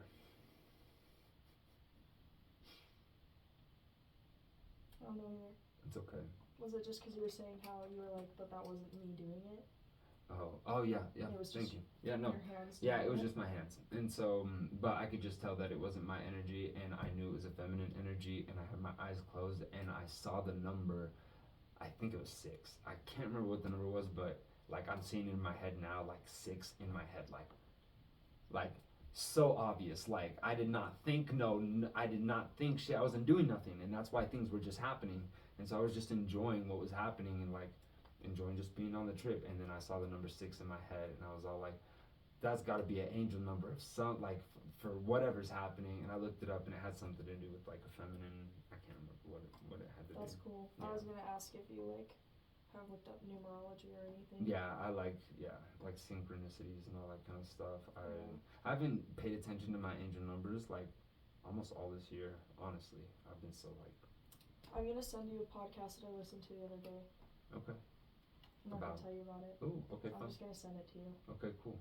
But I think you'll think it's interesting, and it's something you'll want to listen to. Like right now, like the timing is good right now. Okay, good. I have plenty of time at work too, so all I do Perfect. is eat podcasts. So Yeah. I'd be down. Can you look up the number 6? Yeah. I just want to see if that's right, because that's just the number I'm thinking of right now, and I don't know if my memories. But I don't know.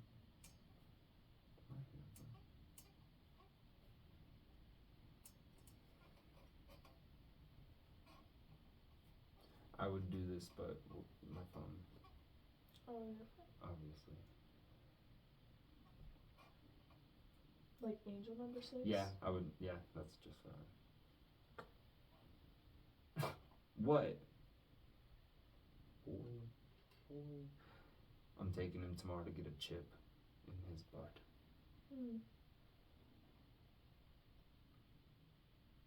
Because we're moving. That's kind of smart.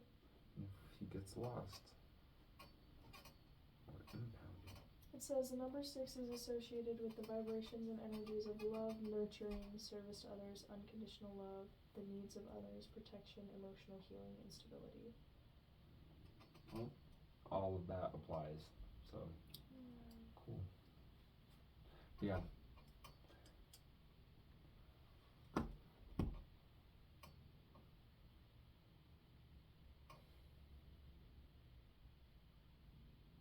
Would you say you're doing better now than you were 3 months ago? Absolutely. That's good. Yeah. What was 3 months ago? What are we in? September? August, July, June? Oh, absolutely. Whoa, June. Whoa, June? Whoa! I keep thinking that I just got back from. Hey, Baba. Sorry. We're not playing. June? That is 3 months. I just keep thinking in my head that I just got May, back from April, summer March. sales. Yeah, our last one was like 6 months ago.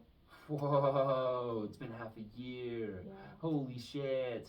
And I got worse, and now I'm better than then.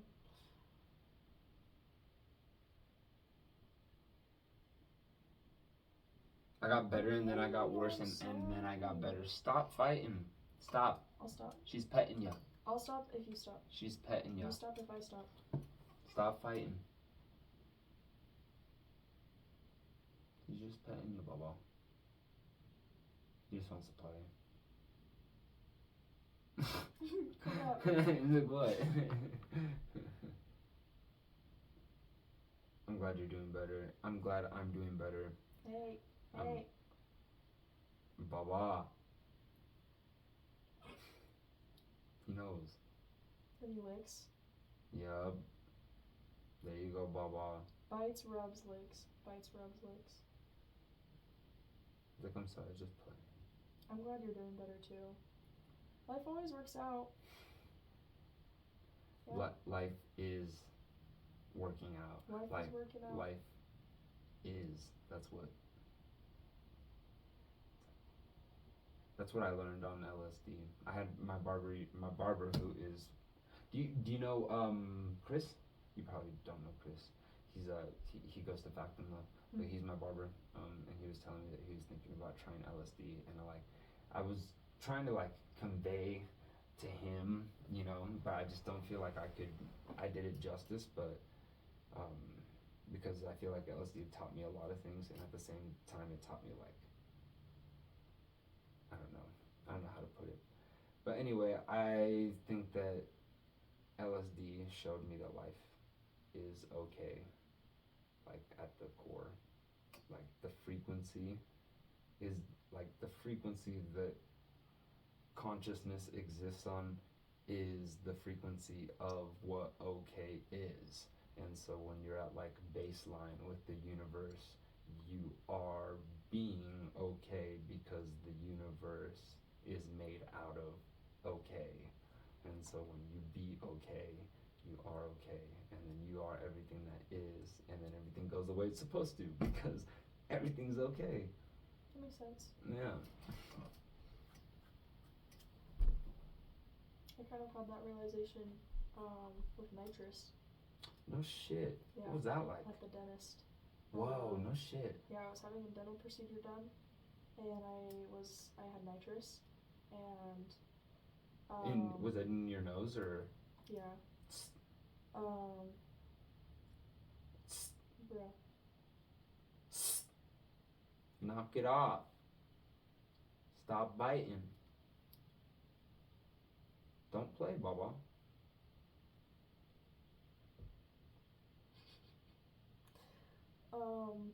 I was doing like deep breathing and I was trying to meditate because I have crazy dental anxiety. Really? And yeah, like I'll like get cold sweats and like my body will like, I don't know, I hate it. Oh my god. So I was like crank that nitrous up for sure. No shit. And really? they have like a lethal amount they can do though Yeah, because they no. can kill you. But Yeah. I was like, please, for the love of God, to crank it as much as you can. And I was like doing deep breathing and trying to meditate. And because I was like breathing so deeply, but also I was breathing the nitrous, I like really was breathing in. Also, I think you're probably similar this way, but like anytime I do some kind of mind altering thing, I go deep. And I have like spiritual experiences because that's just kind of how my brain works. And I don't get why other people don't. It just doesn't make sense. I don't know, but I'm grateful. Yeah, me too. So I like went deep in this nitrous, and oh my gosh, you would not think it was nitrous, but I like totally like left my body, but like it's like I went deep into my body. Yeah. And like didn't even remember that I was getting my procedure done. I had no idea that that was a thing or that anything was happening really, but I went to this space and there was this being there, and it was like the being was a sunset basically. It was like a misty cloudy glow, glowing, and the sun wasn't there, but like it was there. I don't know, it was the sun maybe actually, but it was she, and she was actually me. We were talking, but not, you know what I mean? We weren't talking. Yeah, we were, yeah. And it was just this overwhelming feeling, and the feeling told me, oh my gosh, we were just talking about this, how you can't talk about it, but they can feel it, and they understand it. That's what it was. And the feeling was such clarity in the fact that everything is okay.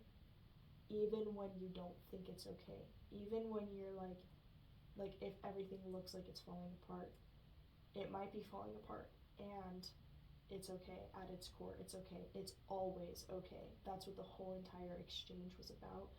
And when I left that space, like eventually, I like didn't want to leave. I remember because I think I kind of remembered, oh yeah, this is not like there's a life happening out there, and this isn't forever, whatever. But I didn't want to leave, and I was like getting sad, and I was kind of getting anxious, and I was like, I'm gonna forget this, and my anxiety is gonna come back as soon as I get out there. Like don't let me forget. I don't want to forget. And her like last words to me were like, because I was like, I'll remember this experience, but I'm not gonna fully remember this clarity. Like even though I'll remember what you said, I'll still have the anxiety, like I'm gonna forget this feeling. And she was like, that's the point. Even when you forget, it's okay. And so then I like kind of left that and I like came back and realized that I had fucking hands in my mouth. But when I came back, I like what? I had this mental image of this little symbol, and it like, so I went and I drew that symbol on a piece of paper, and I was like, I never ever ever want to forget that feeling, and so I went and got it tattooed that same day. So that's what this is That's from. what that is. Yeah. Love that. Yeah. It's you. It's me. Literally you. Yeah. I love that. That's, yes. I rock with the message that you were getting. I think that's like the big trick. Like, hey, That everything's just okay. I think that's really like, that's the big joke. That's the big prank. Like, I was talking with Chris yesterday while he was cutting my hair, and I can't remember what we got to it, but like, he was asking me about what happens after life, and I was telling him like really, I don't think anything bad happens, man. I just don't. And he's like, even for like bad people, and I'm like, No. yeah, I just don't think anything like dead ass. I think when you're over with the experience, I think a lot, like a few different things that I like really believe, but like, I think whoever or whatever, God or I don't know, the kid who's working the arcade game that you just played, whatever, you know, is gonna just ask if you enjoyed it. And like, it's on you. Did you enjoy it? Yes, no.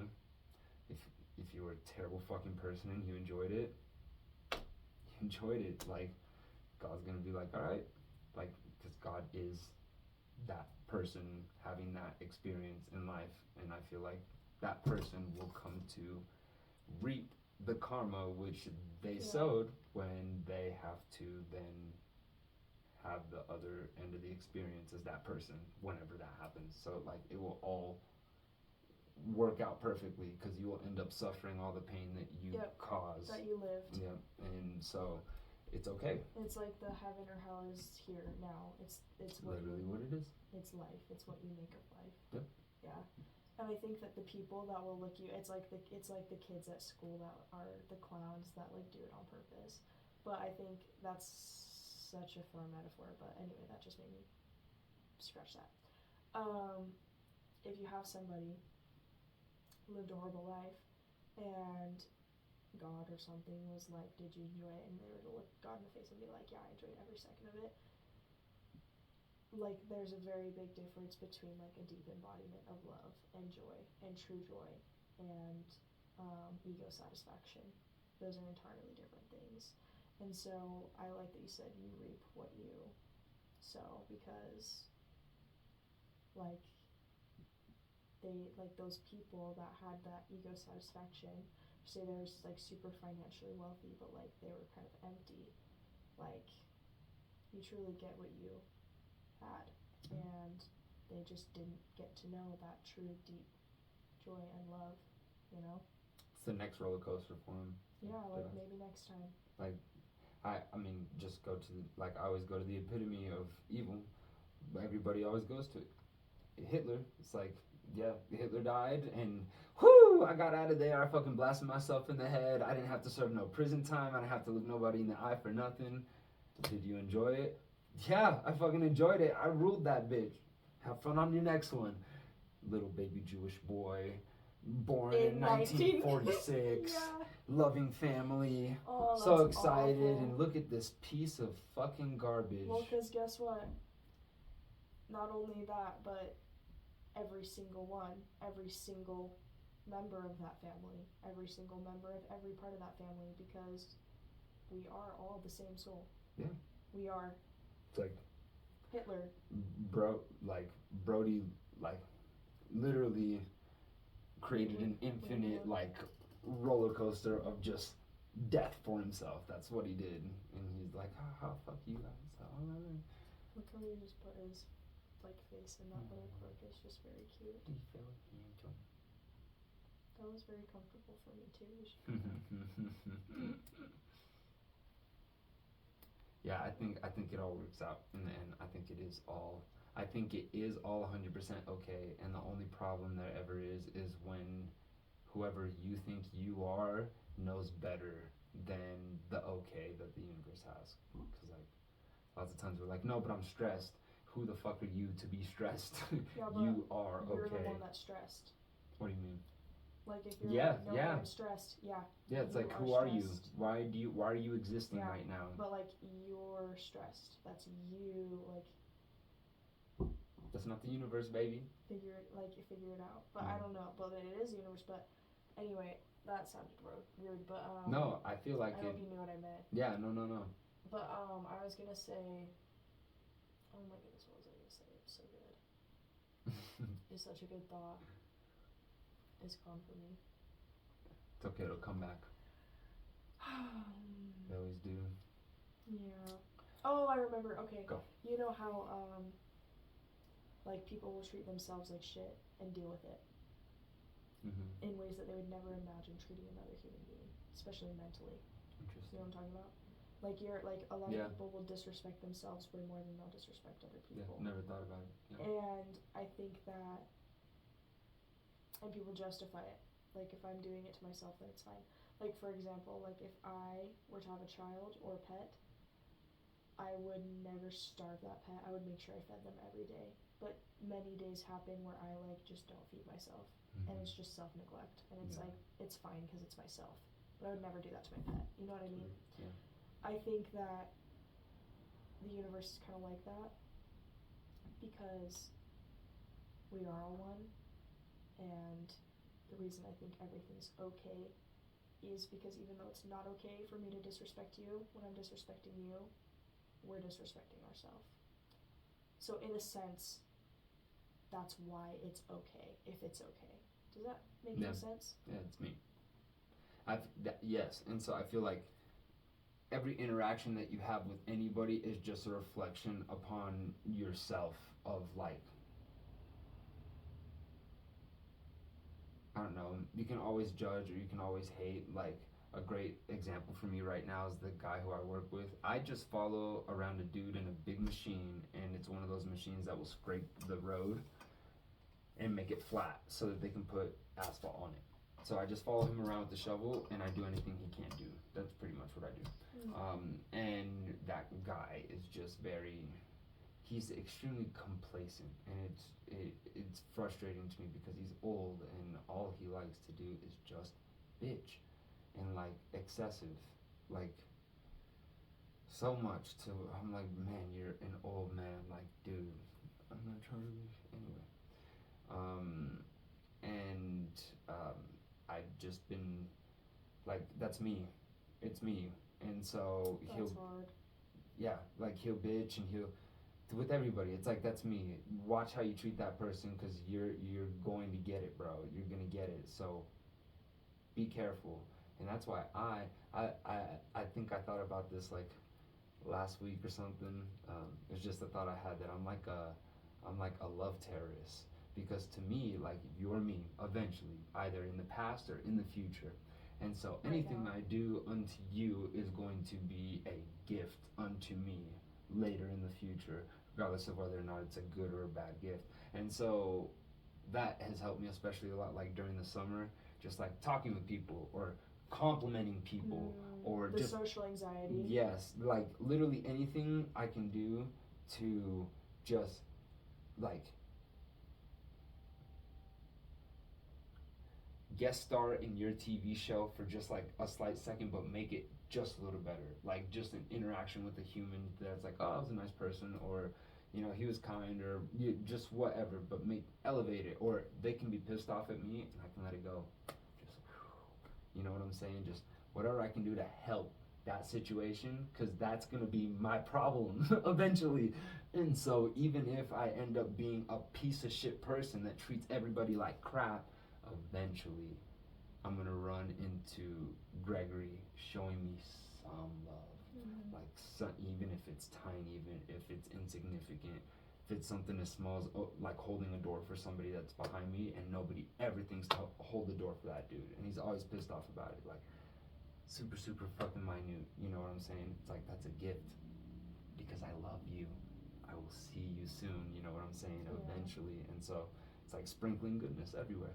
That helps me tie it back to what I was originally saying, and then we can kind of like close this out. Was that like with kids, and you were saying with the feelings in particular, and so that's what I was saying, like any kid is gonna apply whatever they attribute the good feeling that you give them. They'll use that to like that's what they'll embody you as, essentially. And so it's not so much worrying about I need to be kind to these kids so that they know what it feels like to have somebody be kind to them. It's like I'm going to be kind to these kids and they can figure out what the fuck this is later. You know what I'm saying? But the fact that I am leaving my chaos there, you know, I'm planting those seeds eventually that either are super significant or they don't mean anything. Like you with that kid that peed. That's a moment. There's chaos everywhere. I've talked to you about, you know, like how I envision it. Like people just embody. They have auras, you know. You like changed the way I think about chaos now. When I use the word chaos, I use it very intentionally with like that in mind from that conversation. Yes, I love that. And like in that type of situation, that's why I say like I don't feel like I'd have the right type of chaos. I feel like mine would get molded in with like the fucking flow that's happening. But with you, and in particular with that example, it's like you chose to handle that with love. That's the chaos you gave off, you know what I'm saying? And so even though to him it might not be significant, like you still loved him, you know? It still happened in his life. It was still a thing, you know, that happened. And I feel like that goes to influence everything, because everybody's chaos gets on everybody. And so even if you can get a tiny little amount on somebody that only receives hate their whole life, it still means something. It's still worth something. It's still valuable eventually. When you are that person and you hate your life and you want to kill yourself and nobody loves you, and like somebody just smiled at me. Wow, she said hi. Somebody talked to me on the bus for like 2 minutes. They knew I was fucking alive. It means nothing to the person on the bus, but to you, that's fucking, it's everything, you know? And so, I think yeah. I think yeah too. Thanks for talking with me, Emily. This is actually fun. This was a good catch up. Always. Next time we should mustard. Alright, everything. Someone didn't like that. Oh, sorry, Baba. Oh, sorry, buddy. He's like, really? For Are you real? kidding me? This guy. Okay, well, it was fun, and it's late, and we made a song, which I think we did. I'm proud. I think I'm like proud.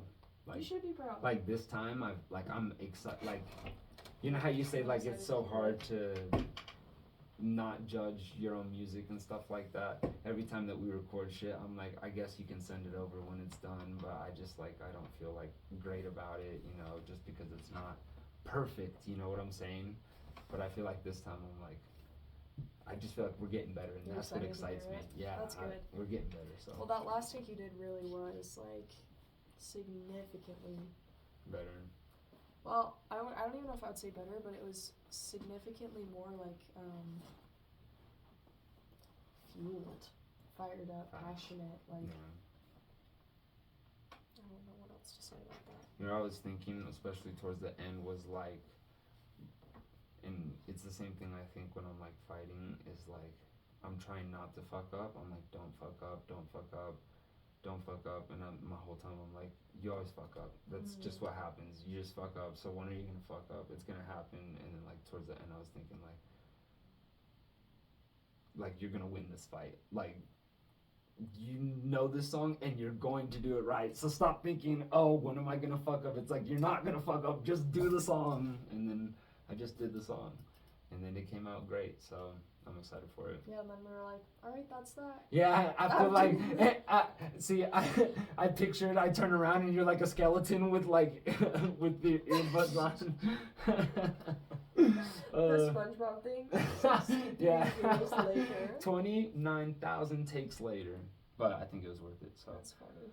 Okay, thanks. Bye. I love you. Until next time. Bye.